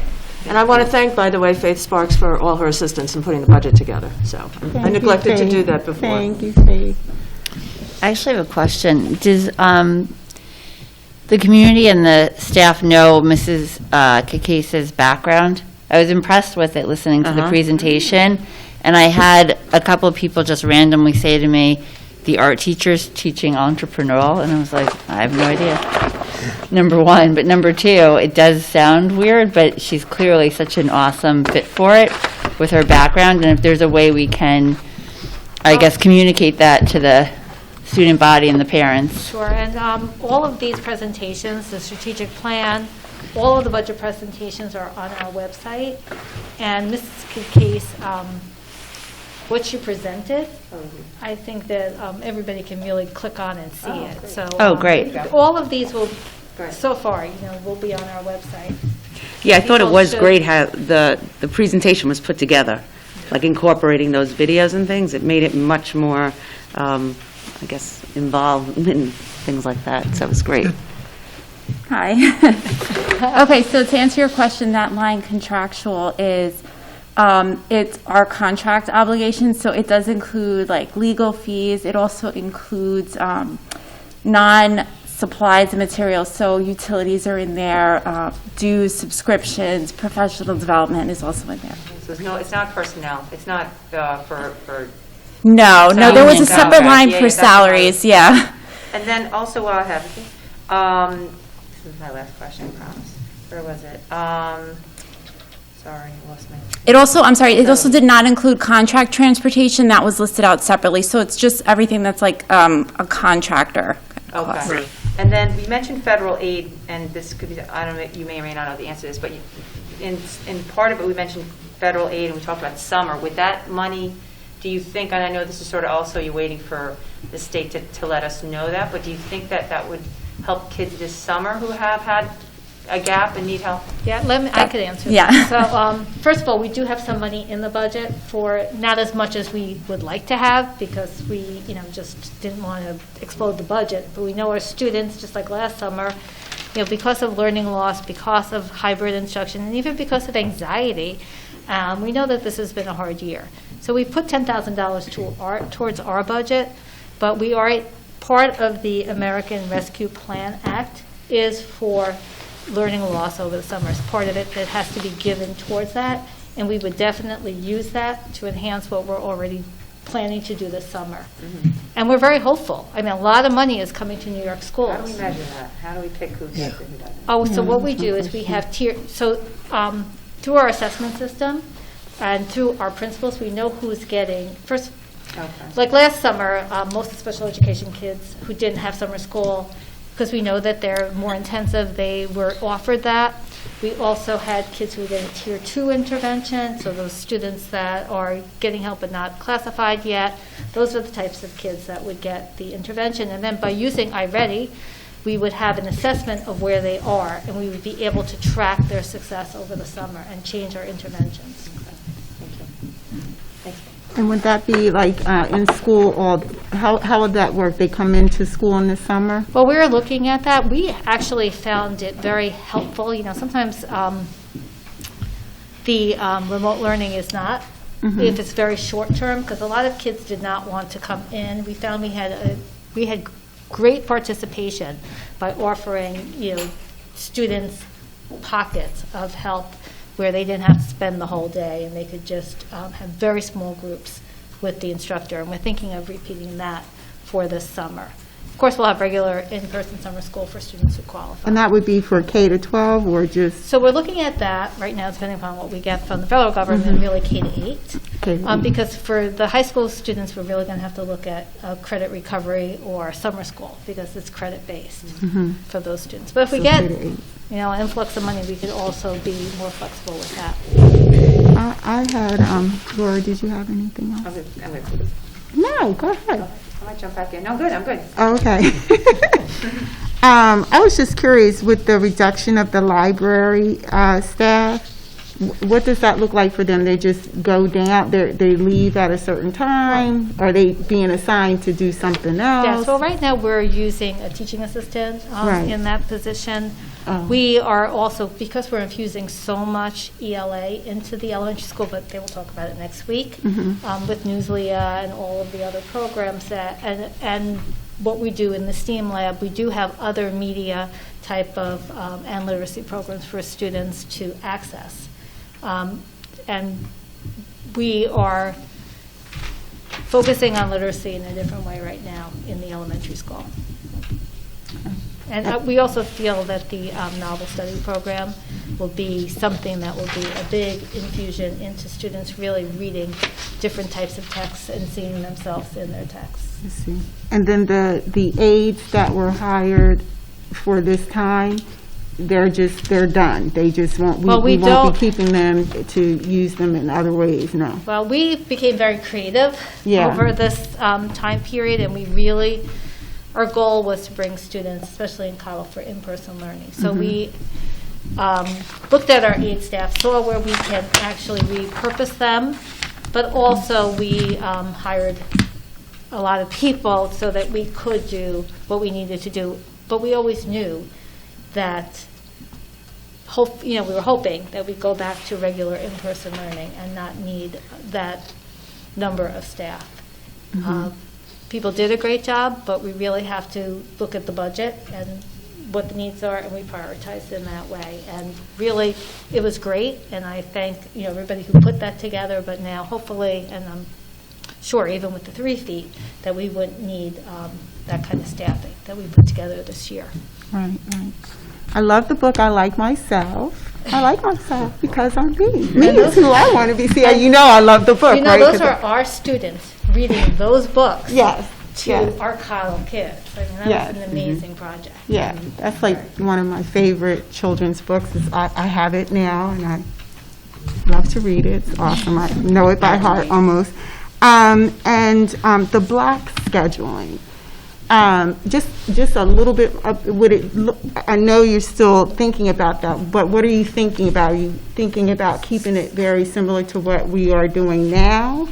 Or what would that look like? Is it being reduced to, I don't know, 3 blocks? I'm just curious about what that looks like. And go up to the, Yeah. or Dr. Yeah. Linehan together. I love the idea of keeping the block scheduling to What goes hand in hand with the PBL. yeah, it really does. That's going to be terrific. So some of the discussions we've had in terms of the block schedule is how to decide what's the best model going forward. This year, we've gotten a lot of data, but it's been a strange year to launch the block. Right. So next year, what we wanted to do is create these windows in a traditional schedule where we can try out different versions of the block.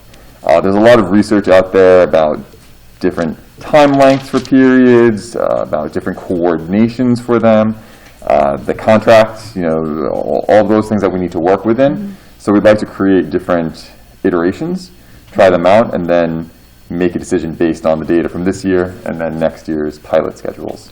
And in any of those models, are there any co-disciplinary type models where, you have the social studies teacher working with the English teacher rather than them being separated out? You're reading about social studies, like things that happen within the community, particularly when you're talking about project-based learning. And then you have the English teacher in there working with crafting, the writing and the reading that could sort of match that. So if infusing that maybe into a co-teaching model so that they're getting the social studies, but they're also getting the English. You could do that, a similar thing with math and science. So I was just curious, and possibly even art. You could probably do art in either one of those situations. So I was just curious, is that a part of any of those models? Well, one of the things, we're in the process of scheduling for next year, but then also talking about what these different iterations could look like what could we explore. Right. And that type of blocking based on humanities or STEM is definitely something that's been discussed. Okay. Seeing if we could coordinate that in a small school with teacher schedules and being pulled in different directions. Also having things like AP courses that are offered at certain times. One of the things about the piloting piece of next year is that we really get an opportunity to see if it's feasible, what does it look like? And if we do it, what are the unintended consequences? Who goes here and who goes there and who can't come here because they're there, things like that. And do we know if there are any districts in the area or even private schools, because private schools do a lot of block scheduling. That's just kind of how they're set up in general. So I was wondering if there's any thought about reaching out to some area schools or partners and seeing their models work, how it's working. Maybe that might be just a suggestion. Yeah, I mean, it would definitely be part of our conversations. In a previous role when we brought in block scheduling, we did site visits, which unfortunately they're not really able to do this year. But yeah, that would be looking out to other districts and private schools would be something we'd be interested in doing, especially if they were able to figure out that math, science, and humanities block. Like, those are things that we're definitely interested in exploring. Okay. So, Lori, those were all very good comments. I mean, that's a big part of PBL is to do the interdisciplinary work and part of block scheduling. Just to make it clear, we're not going to have the block schedule as our regular schedule next year. I have to thank the teachers of Tuckahoe Middle School and Tuckahoe High School because I've never seen block scheduling done so quickly. And the flexibility, and some teachers really taught 7 periods. I mean, we do have a contract, but we worked around it because, again, just like Cottle undid the building, the middle school, high school, we just got together and did what was needed, and Dr. Linehan led that, and I appreciate that.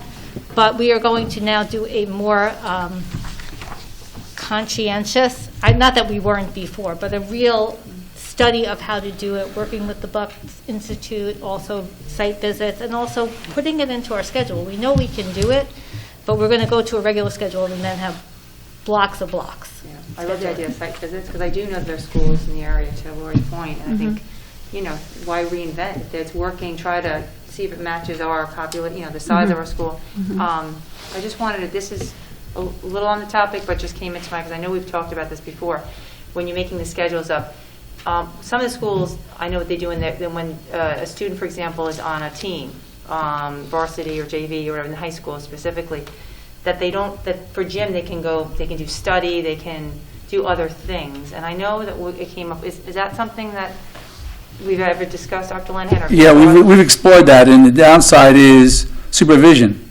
And basically, if the kids aren't in phys ed, then basically where do they go and what are they doing? And, that's really, our teachers do study hall, they have duties, and sometimes we have trouble getting assignments for study hall with teachers because of scheduling. So for every plus, there's a minus, and then you rotate on schedule, it's basketball season, and they're in gym, and they're out of gym, so we've looked into that. We can continue to take a look at it, but that's some of the complexities that involve that. Yeah. It's not like they're, everybody's going to the library and hitting the books. We want to make sure the students are actively engaged in phys ed. One of the things when we have or do our bond, if it's approved by the board and then later on tonight and the community, that's a way that you can use these spaces and have supervision and also be able to give students, certain students, again, it's something that we can certainly look at. A lot of schools do it, and they supervise when you have a great media center where kids can, really take advantage of the technology that's available, and then kids, and they're very comfortable, and you have seating and all that, kids come and they do their homework. I mean, we could possibly do that. If you get the cafeteria and everything renovated, that's really, we're looking for better places for students to really engage intellectually. Yeah. That's really what's important. I just wanted to thank the teachers for the block schedule. It really was put together probably within 3 hours of the districts. I mean, it was 3 hours. Well, it was about 20 hours of work to put it together. Yeah, and, the teachers worked with us over the summer, and, other districts spend a whole year with a committee, and just so you know, there is usually a fiscal ramification with a block schedule. It increases expenses, so that's another factor. But anyway, I wanted to thank the teachers. I'll give you an example. Science teachers have kids, 2 blocks in a row, labs, and then the science course, so, they're with the kids, extended time. There is a number of issues that the teachers have dealt with, and I want to really commend them for it and put this together. It was put together for health and safety, and that was the overriding factor. And I will tell you, the quarantining factor has been decreased dramatically due to the block, without question. I know schools that don't have the block go in place, and trust me, there's 7 periods they got to go through the administrators, and many more kids are quarantining. So thank you to the staff. Thank you. So when you say the window, experimenting with windows this year, what do you exactly mean by that? Like picking a class and having that one class be a little longer? Is that what we're talking about? Well, we're looking at, you have done this, you've started speaking with the teachers, I don't want to.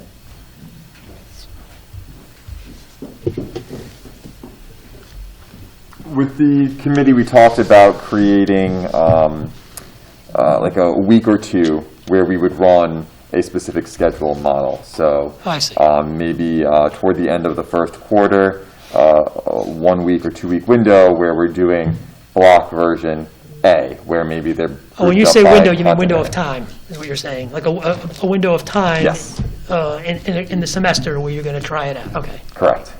Got it. Okay, I understand. And the idea, though, on the PBL side, which I know is connected, starting with the Buck Institute, I mean, is the idea to find ways to implement PBL into all subjects? Is that sort of that's the overarching goal eventually, right? Yeah. Okay. Okay. Great. Thank you.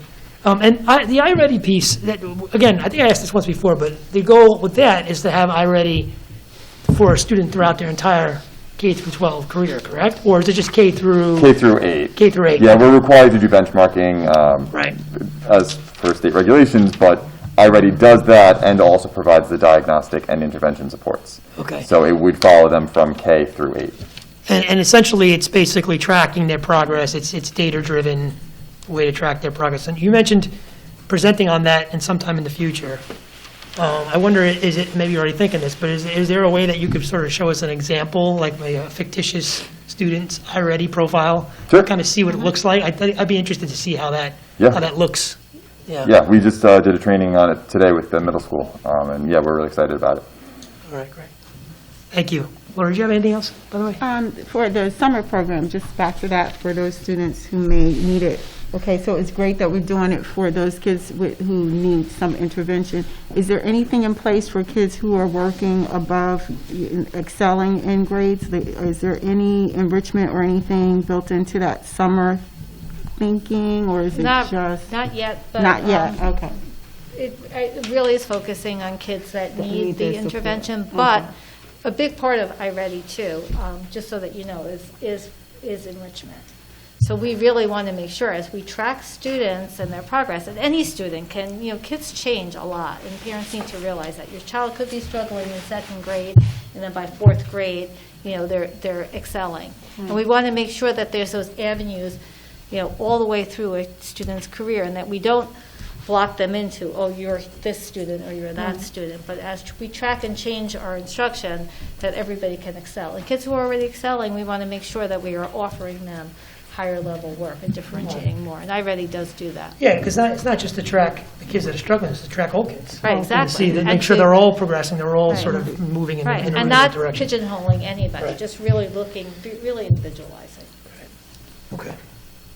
Lori, is that it for you? I think that's it. All right. My only, I know on the last one, I don't have much more, because a lot was said. My questions, and maybe I'll dig down on this next time, because I know it's really late, but all the increases make sense to me. They're all in line with our strategic plan. They're all good. I just continue to be concerned sometimes about the long-term picture and the use of fund balance and how that looks. So that one slide you had up that showed the use of fund balance over the years to balance the budget, were those actual numbers that we actually used from the fund balance, or was that the amounts that we allocated to balance the budget each year?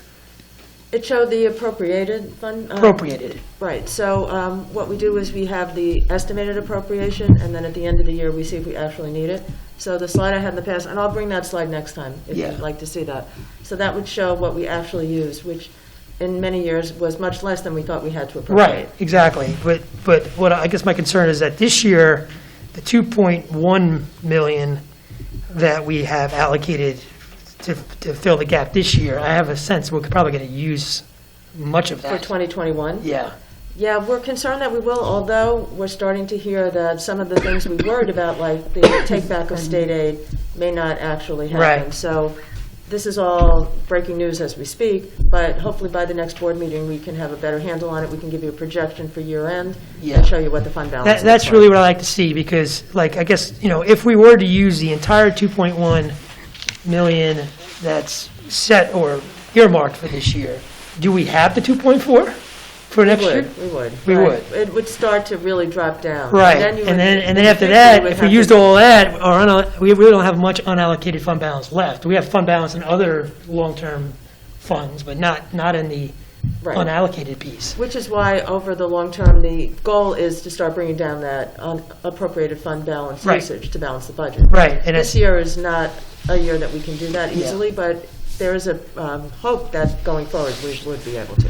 Yeah, so that's something I just want to maybe talk about more as we go along, because it just concerns me every year having to allocate that amount, and then knowing that we had pretty much a tough year this year for obvious reasons, and taking another big chunk out of that fund balance apple. And then, one thing that could probably alleviate that considerably is how much of the federal aid we're going to get, right? Exactly. Because that federal aid is supposed to be to offset the additional costs of this year from the pandemic, right? So we could presumably take back a portion of that 2.1 out of that federal. We just don't know how much it's going to be. Right, and we're also working with FEMA to see if some of those costs that we incurred might be reimbursable, but we still have not heard yet how that will And there's play still out. a lot of unknowns about the budget for next year. Right. From the Albany's perspective. Right, we're hoping that by the next board or workshop in early April, we'll have a much better idea, so that you can make your decisions easier. Yeah, and then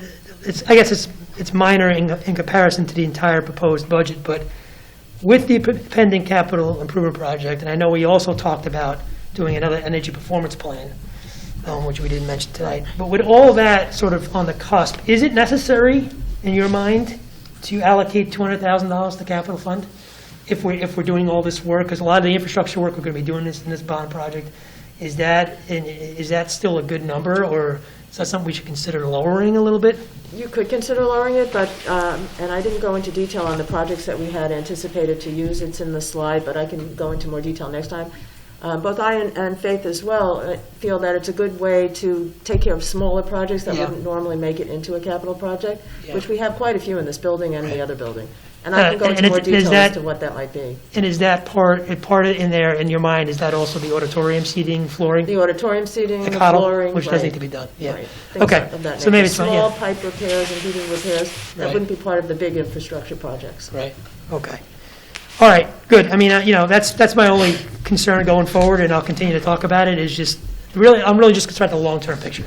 I'm not concerned about, I mean, everything in that budget was great and good, but I really think that we need to protect our long-term health, because at the end of the day, that's what keeps us strong, and if we ever get to a point where we don't have any or much excess, it starts to put a lot of strain and stress on the entire district, and then to crawl out of that is not easy to do. So I just want to make sure that we're being smart about that. So otherwise, good to go. All right.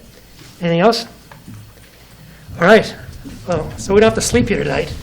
Let's move on. All right, we're still in the first portion of this meeting. We But are. luckily, the We're on rest of page it's pretty 3, quick, Pete. We're so still on page we'll speed it up. And we have, next actually is comments by the Assistant Superintendent of Business, but I don't know if you have anything else to say. You said quite a bit. Yeah, so then that brings us to comments by the Susan's PTA. like sprinting to the. Yeah, I know, Ms. Keeley, I apologize to Russ, but I should apologize to you also for keeping you here as long as we have. No, my knees just gave out, but that's all right. Yeah. Thank you, you guys. I mean, this was worth hanging on for because it's such an exciting meeting. There was so much great stuff presented here. And I'm sorry that I'm prolonging this late meeting, and I do have a lot to report, so I'll just try to race through it. First of all, in case you guys have not noticed, the whole community is wilding over the return to in-person full-time instruction. So thank you very much for that. Everybody's jubilant, and we're very excited on the PTA. I'm sorry, I'm Susan Mealy. I'm the PTA president. Forgot to say that. Our middle school and high school committees were part of that celebration. They've been helping to welcome students back with some festive decorations. And also this month, our PARP committee, which stands for Pick a Reading Partner, is celebrating March's Reading Month with 3 different big events, which we're very excited about. On March 18th, they've arranged for Nick Bruell, who's the author of the Bad Kitty book series, to conduct a virtual visit with grades K to 3. And then on the March 25th, we have Chris Gabenstein, who's the author of Escape from Mr. Lemoncello's Library, doing a virtual visit with grades 4 and 5. And then later that night, maybe the best part, pajama story time with Mr. Marash and Mr. Kilgallen. So we're really excited, and we also have some other things, prizes and things going on in partnership with the Cottle Library, so that there's a lot of festivity happening there. We also are working on the PTA's general meeting for April, which is when we invite the community to be a part of our forum. And we're working with Dr. Goodman on scheduling a presentation of interest to the community as discerned by our doing an informal survey on our local Facebook group of what topics would be of interest to families. And the one that bubbled to the top is everybody is really interested in learning more about the district's social emotional learning program.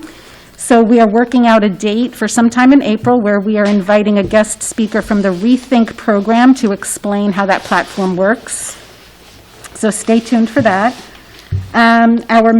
We're also trying to focus on ways we can help students with asynchronous learning days by offering PTA programs on those dates, and everything, of course, is virtual. So our Math and Science Committee is planning on an activity on April 19th, which is the next asynchronous date, which is a science fair at Cottle. And on that same date, our high school committee is working with Mr. Tobin on launching a series of career panels for our high school students where we're going to For the first forum, invite people who are professionals within the arts field to discuss with students what they do, how they got there, pointers, things like that, what their lifestyle is like. So that's also, because that's focused on the arts, we also have the support of Mr. Duchateau, the strings teacher, who is donating his time to help us identify people and plan that. And then we hope that for the remaining asynchronous days throughout the school year, we'll offer these career panels in other disciplines, so maybe finance one time or whatever. And anybody in the community who would like to be a part of that, we have so many amazing professionals, please reach out to us. We would love to include local parents and caregivers. And then let's see what else. So all of this, of course, that we do comes at an expense. So we are also looking to raise some money for the PTA. And our Ways and Means Committee is organizing a spring plant sale as a fundraiser. You should be getting a flyer about ordering this in the next 24 hours.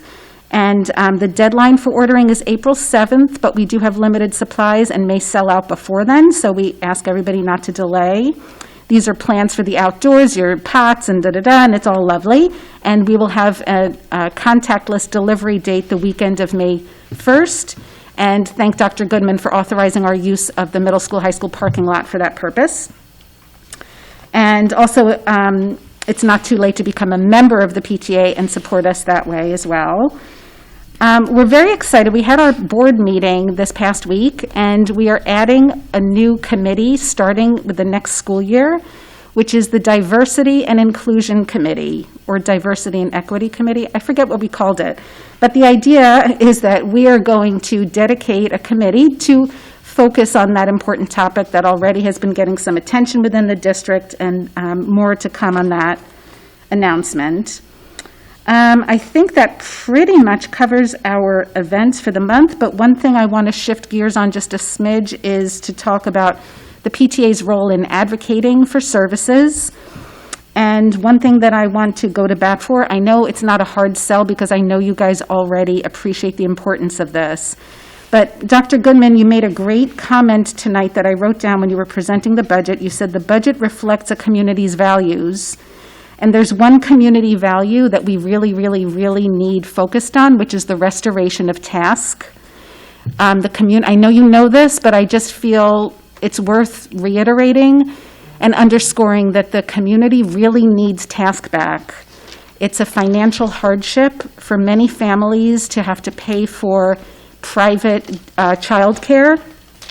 And with the increasing return of the parents and caregivers to work, that situation is going to become really difficult, and I don't want us to get to a situation where a year from now or whatever, we regret abandoning that or neglecting to foster that. Our task program is so fabulous, you know this, and people assess our task program when choosing to live here. They think about, well, what will I do with my kids during the day, and task is a selling point. And it's come to my attention that if they are unable to maintain their license, like right now they're in some sort of, forgiveness stage that they're not operating here, but if they don't keep up with their license, they risk having to dissolve the program. And of course, the leaders of the task program can't be unemployed forever. So I know you know that task needs to be supported, but I'm just urging you to please find a way to help families get back on track and for us to not lose this extremely valuable resource. Thank you very much for your time. Thank you, Emil. Yeah, very, very important words about task. I couldn't agree more in terms of the importance of task and how vital it is to the community. So very well heard. All right, that brings us to our first recognition of the audience for agenda items only. Anybody? Yeah, that's agenda items, yeah. Yeah, absolutely, sure.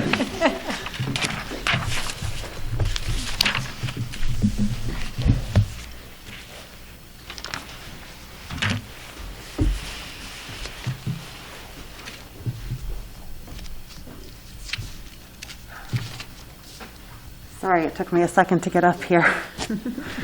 Allison Halloran. I just want to say that the presentations were awesome. Thank you so much for all the work that you guys put into them. Dr. Lenahan, Mr. Keogh, Dr. Goodman, they were really great. I just have a couple of questions on them. Lilu also, sorry about that. So with the Envisions program, I'm really happy that we're bringing it into the middle school because it works out so great at Cottle. But how is that going to, and Laura touched on this a little bit, how is it going to affect the 7th grade math if they're doing Envisions? Are we eliminating the advanced 7th grade math where we kind of do 7th and 8th grade math in 1 year so that then we can go on to our algebra, algebra for high school in 8th grade? We're talking about that right now, so Mr. Keogh, you can jump in also if you'd like to. But we are looking at firming up math in 6th and 7th grade and not pigeonholing kids as early as we have been. We know, I just remember from last year with like who was in 7th grade math, who wasn't in 7th grade math. And this year we kind of accelerated everybody. We know that's not exactly what we want to do for 8th grade. We know that it's important to make a decision eventually, but we want students to get the foundations in 6th and 7th grade. Envisions allows us to provide enrichment to those students in those grades also, but we're just stepping back from pigeonholing kids, as many districts have been so early in their careers in math. So the enrichment that Envisions offers in this middle school level, is it different than what it offers at the Cottle level, at the elementary level? Because my experience and the experience of a couple of my children is that enrichment piece is terrible. It is not enough, and it's just more busy work, quite honestly. And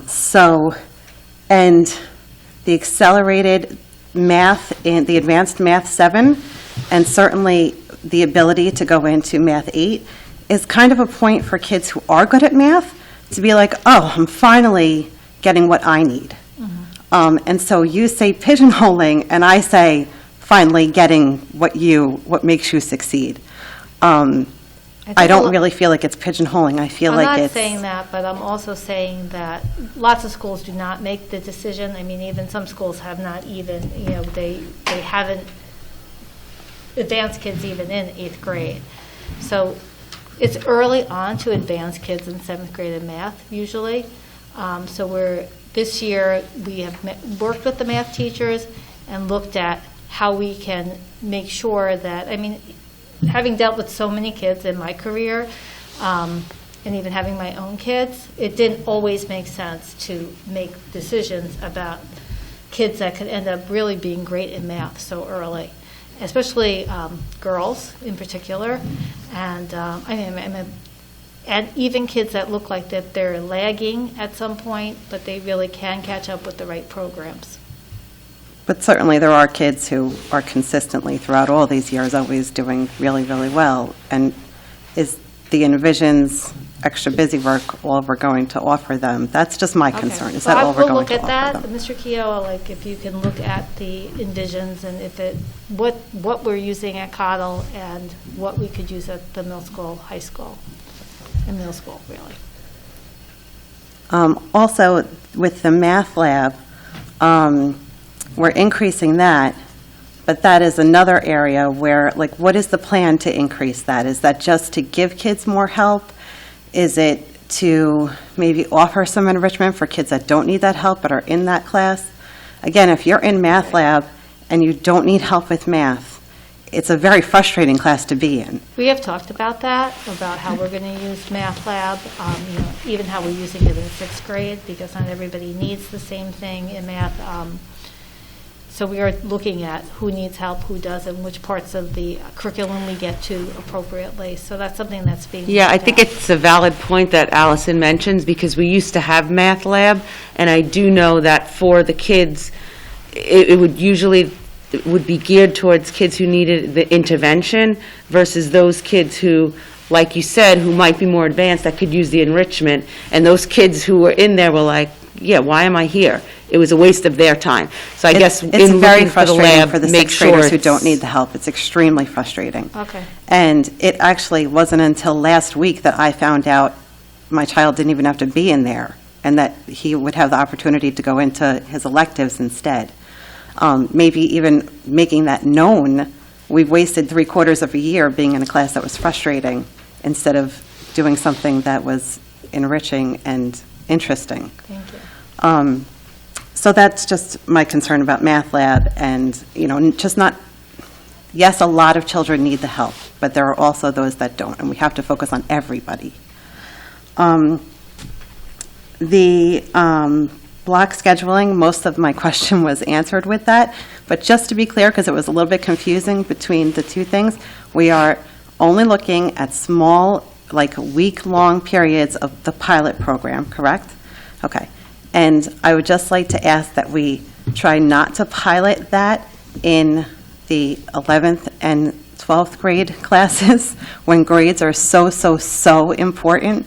I just don't think it's fair to the kids to just be like, oh, well, this week we're going to switch up your whole schedule, because it's so extremely important that they keep their grades up as much as they can.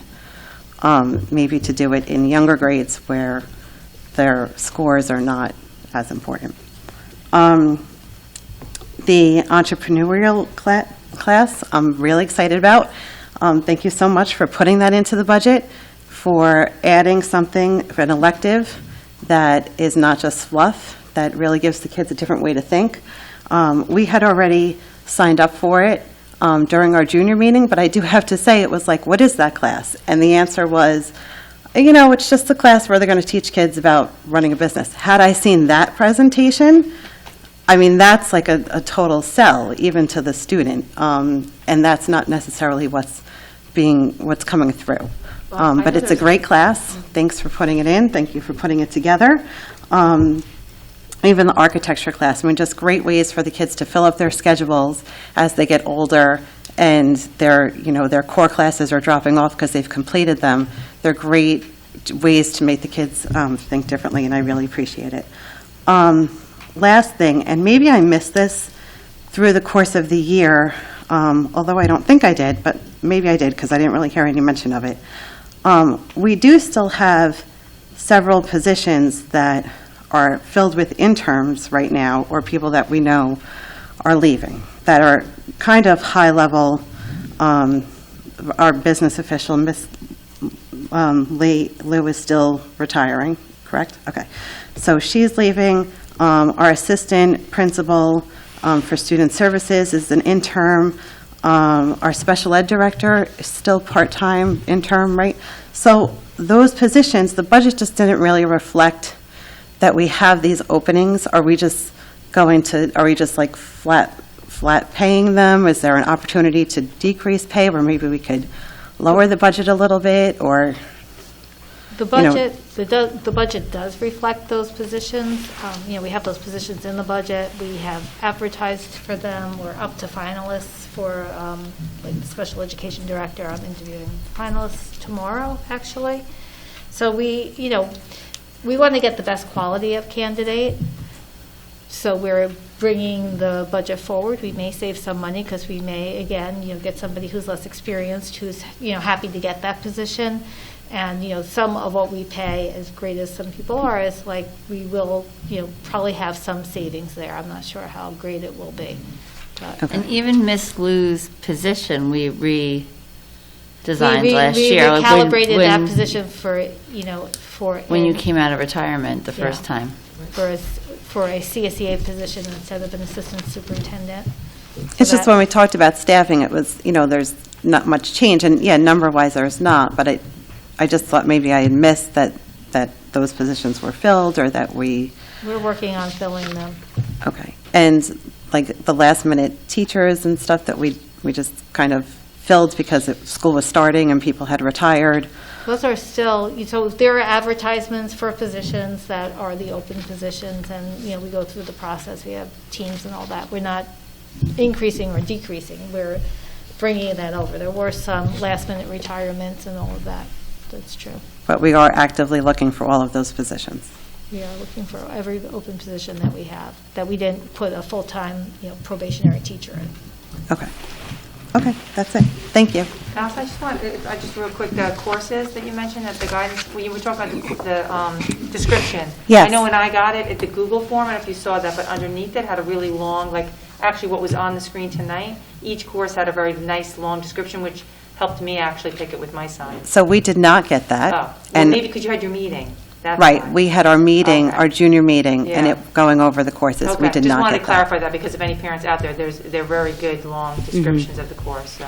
Yeah. That explains why. What grade is the entrepreneurial? 11th, they're saying. Yeah, if you're going into 11, actually, 11. 11th going into 12. We are 11 going into 12 is Yeah. the meeting that I was Yeah. talking 11th about. going Well, into I'm 12. 10 going to 11, but yeah. So, I mean, it was still an interesting, I mean, Yeah. it was enough that we signed up for Right, it. It's right. just that presentation Yeah, yeah. is amazing Yeah. compared to this is kind of what we're doing. Well, it's on the website now, so that's good. You can click Yeah. on the We just website. finished our presentation yesterday, so. Oh, well, there we go. Yeah. Now we'll use it. I also wanted to mention with the staffing, I mean, really the only thing that would be reflected in the budget would be if it's increasing or decreasing, Right. not that Exactly. you're looking for somebody. So Right. that's probably why you didn't notice anything. It's, if anything increases or decreases, the only time you'll see something on the budget. Position carries over. Yeah, Right. the positions are staying there, they're not Right. being eliminated. Right, I understand that. It's just that right now we have very high-level people with a lot of experience. And if we were to hire someone with less experience at a little bit of a lower level, still high quality, but maybe just not I think, but I as think many without years of knowing that, service. it just carries over. And then, like I think Ms. Goodman said, is if it decreases, then the money will be there. Right, I think it's an unknown, basically. That's- I understand. We shall see, right? Time will All right, tell. thank you. All right, anybody else? Oh, Sue Fleming.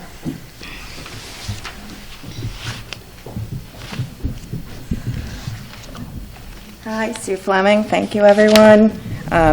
Terrific presentations, terrific effort for over the past year. Truly grateful to everybody. My children are so happy. 2 are back full-time. 1 will be back full-time this week. Athletics, academics, administration, everyone's really been wonderful, so thank you all very much. I know it's late, just a couple of quick points. A lot of them were answered. The block scheduling, I kind of tend to agree with Allison. The student presentations tonight were amazing. Students are terrific. Perhaps, Mr. Kehoe, and you could incorporate dialogue with some of the students to help you see how that block scheduling would affect them, how it would encourage their social and emotional learning, and how they would respond to it. So just a thought on that end. The construction plan looks great, very excited for it. It's a long time coming. Wish it happened the first time, but I think maybe we'll get a better result with this second round. Kind of random, I've heard a lot of different stories about turf, so if we could just kind of make sure that we're keeping in mind the environmental impact. There have been issues with different types of turf that's been used, so just if you could keep that in mind. The middle school, high school construction, obviously the cafeteria is such a big shared space, so I would just encourage that in any future communications, public meetings, dialogue, you just in some way can address to the public how the students would be impacted in their day-to-day school experience. I can't imagine that the project would be completed when the students are not in school, but if it is, great, but if not, we would want to know how the students would be impacted on a day-to-day basis. 2 questions. I was wondering what would the fund balance be, that I'm going to sit down, so I'll just ask them, what the fund balance would be if you do use that entire amount that you've proposed, like what would be left? And then is the plan to still have earth science for 8th grade? Okay. I think the fund balance, you probably don't have an exact. I don't have the exact number tonight, but at the next presentation Okay. to the board in April, the next meeting, I will have that slide. Thank you. And I don't believe there's any change in the science. program? Okay. I know that many of you have been contacted about earth science for 8th grade and how it has been incredibly challenging, especially given the environment that we've had this year, especially with the block scheduling. I know several parents have been reaching out, and it has posed quite a challenge to many of the students in 8th grade. So as you're considering the math piece and offering Math 8 or algebra, if you could please just make sure that in your future discussions, you bring up that earth science piece so the parents who are concerned can feel like they're being heard. Okay, thanks very much. And I wish you would have asked the question about the turf, because I thought Russ talked about the turf. I wish you asked it when he was here, because he did mention. We talked about that. Yeah, we talked a little bit about it. Good, great. No, but I want, so that people could hear it. There'll be future meetings, but as long as he's addressed it, you've got it. Great, thank you. Yeah, no, but I'm Yeah, saying so there is something to There is a mention. meeting, a couple of meetings back when we talked about that, but I think we should mention it again, though. yeah, but, I think, once we get past the bond About funding, material. we'll be having meetings talking about design and talking about. Yeah, I think it's actual- something to bring up again, Yeah. for sure. Okay. All right, thank you. So next we have our consent agenda. Resolve motion to approve consent agenda items 2 through 9. Do I have a motion? Therese, second. Lori, any questions or comments about the consent agenda? Nope. All in favor? Okay. Next is business of the board. Resolve that the Board of Education at Tuckahoe Union Free School District adopt the addition of the New York State Labor Law Section 27-C and 2801-A of the education law for William E. Cottle, Tuckahoe Middle School and Tuckahoe High School incorporated within the district safety plan. Do I have a motion? Laura, Therese, second. Any discussion? So this is actually it's adding to our safety plan what is now required of us in reaction to the pandemic in terms of if there was a pandemic in the future, how we would handle it, right? So, yeah. All in favor? All right, now I got a long one ahead of me. Yeah, I was going to say, do you really have to read that whole thing? I do. Right, I do, right, Robin? Lucky you. Come on, Robin, come on. Help me out. All right, it's a good one, though. Bond proposal, adopt the bond proposal. All right, I'll do my auctioneer voice. I'll go as fast as I can go. Notice if, this is the notice, right? Okay. Notice is further given that the board proposition is substantially in the following form shall be presented to the qualified voters of the district at such annual district meeting and election.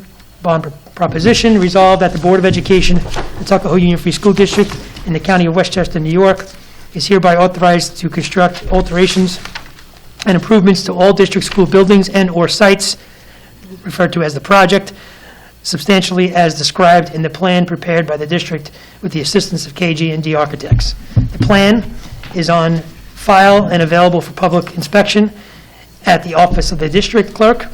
Such project to include, but not limited to, the construction of alterations and improvements to the Cottle Elementary School consisting of the construction of a building addition to provide for additional cafeteria space, interior reconstruction and space reconfiguration, renovation of toilet rooms, replacement of corridor ceilings, improvement of the fire alarm and ventilation systems, and the construction of exterior site improvements, including outdoor play space construction and improvements to multipurpose field, including a walking path and the installation of a synthetic turf and the relocation of a playground at the estimated cost of $4,500,000, and the construction of alterations and improvements to the Tuckahoe Middle School High School consisting of interior reconstruction to provide for enhanced library and cafeteria space, interior upgrades and infrastructure work, including hardwood floor replacement, exterior stair installation, masonry, and lintel improvements to the heating, ventilation, air conditioning, emergency lighting, and fire alarm systems, the installation of a new door security hardware,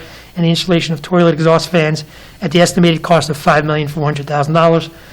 All of the foregoing to include the original furnishings, equipment, machinery, apparatus, and all ancillary and related site demolition and other work required in connection therewithin, and to expend therefore, including preliminary cost and costs incidental thereto, and to financing thereof, an amount not to exceed the estimated total cost of $9,900,000, provided that the estimated cost of the components of the project as set forth herein in the detail in the plan may be reallocated among such components if the Board of Education shall determine that such reallocation is in the best interest of the district. And B, that a $100,000 portion of such estimated cost is hereby authorized to be provided from the district's cafeteria fund, and the tax is hereby voted in the aggregate amount not to exceed $9,800,000 to finance the balance of said estimated total cost. Such tax shall be levied and collected in installments in such years and in such amounts as may be determined by the said Board of Education, and that in anticipation of the said tax bonds of the district are hereby authorized to be issued in the aggregated principal amount not to exceed $9,800,000, and the tax is hereby voted to pay the interest on said bonds as the same shall become due and payable, and that the district expects to receive a reimbursement from the state of New York, $44,795 under the Expanding Our Children's Education and Learning, herein called Excel, state program, and such aid as and when received by the district shall be applied to offset and reduce the taxes hereby authorized. Such bond proposition shall appear on the ballots used for voting at said annual district meeting and an election, and subsequently the following substantially, the following condensed form: bond proposition, yes, no.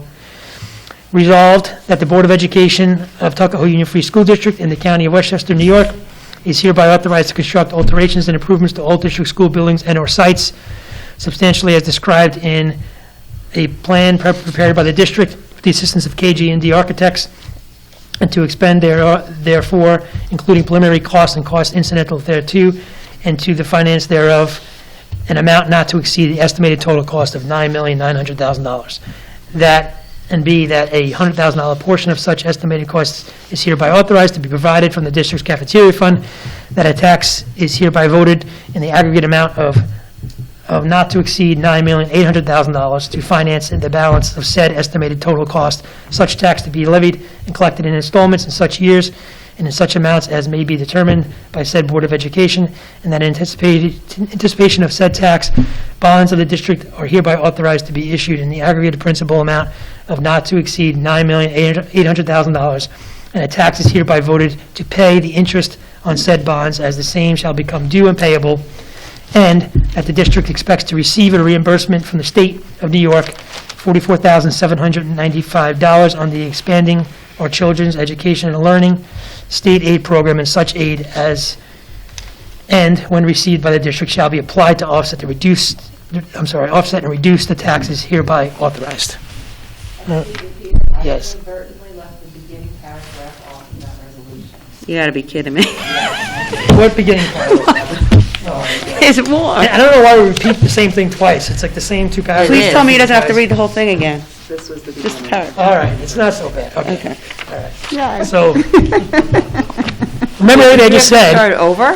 And, yeah. And in the beginning, read resolution of the Board of Education of the Tuckahoe Union Free School District, New York, adopted March 15, 2021, directing submission of a bond proposal at the annual district meeting of the qualified voters of said school district to be held on May 18, 2021, and prescribing the form of such bond proposition to be inserted in the notice of the such annual district meeting and election. Resolved by the Board of Education of the Tuckahoe Union Free School District in the County of Westchester, New York, as follows. Section 1, at the annual district meeting and election of the qualified voters of the Tuckahoe Union Free School District in the County of Westchester, New York, to be held on March 18, 2021, a bond proposition in substantially the form as hereinafter set forth shall be submitted to the qualified voters of said district. Said bond proposition shall appear in the notice of annual district meeting and election to be held on March 18, 2021, and the district clerk is hereby authorized and directed to include such bond proposition in said notice by inserting therein substantially the following paragraphs. And then after that, everything I just read before, right? Okay. All right. Great. Do I have a motion? Cynthia, second. Laura. I think we had as much discussion as we need on this. Any other comments? All in favor? All right, great. All right, that's exciting. It's good stuff. All right, all that's left Personnel recommendations.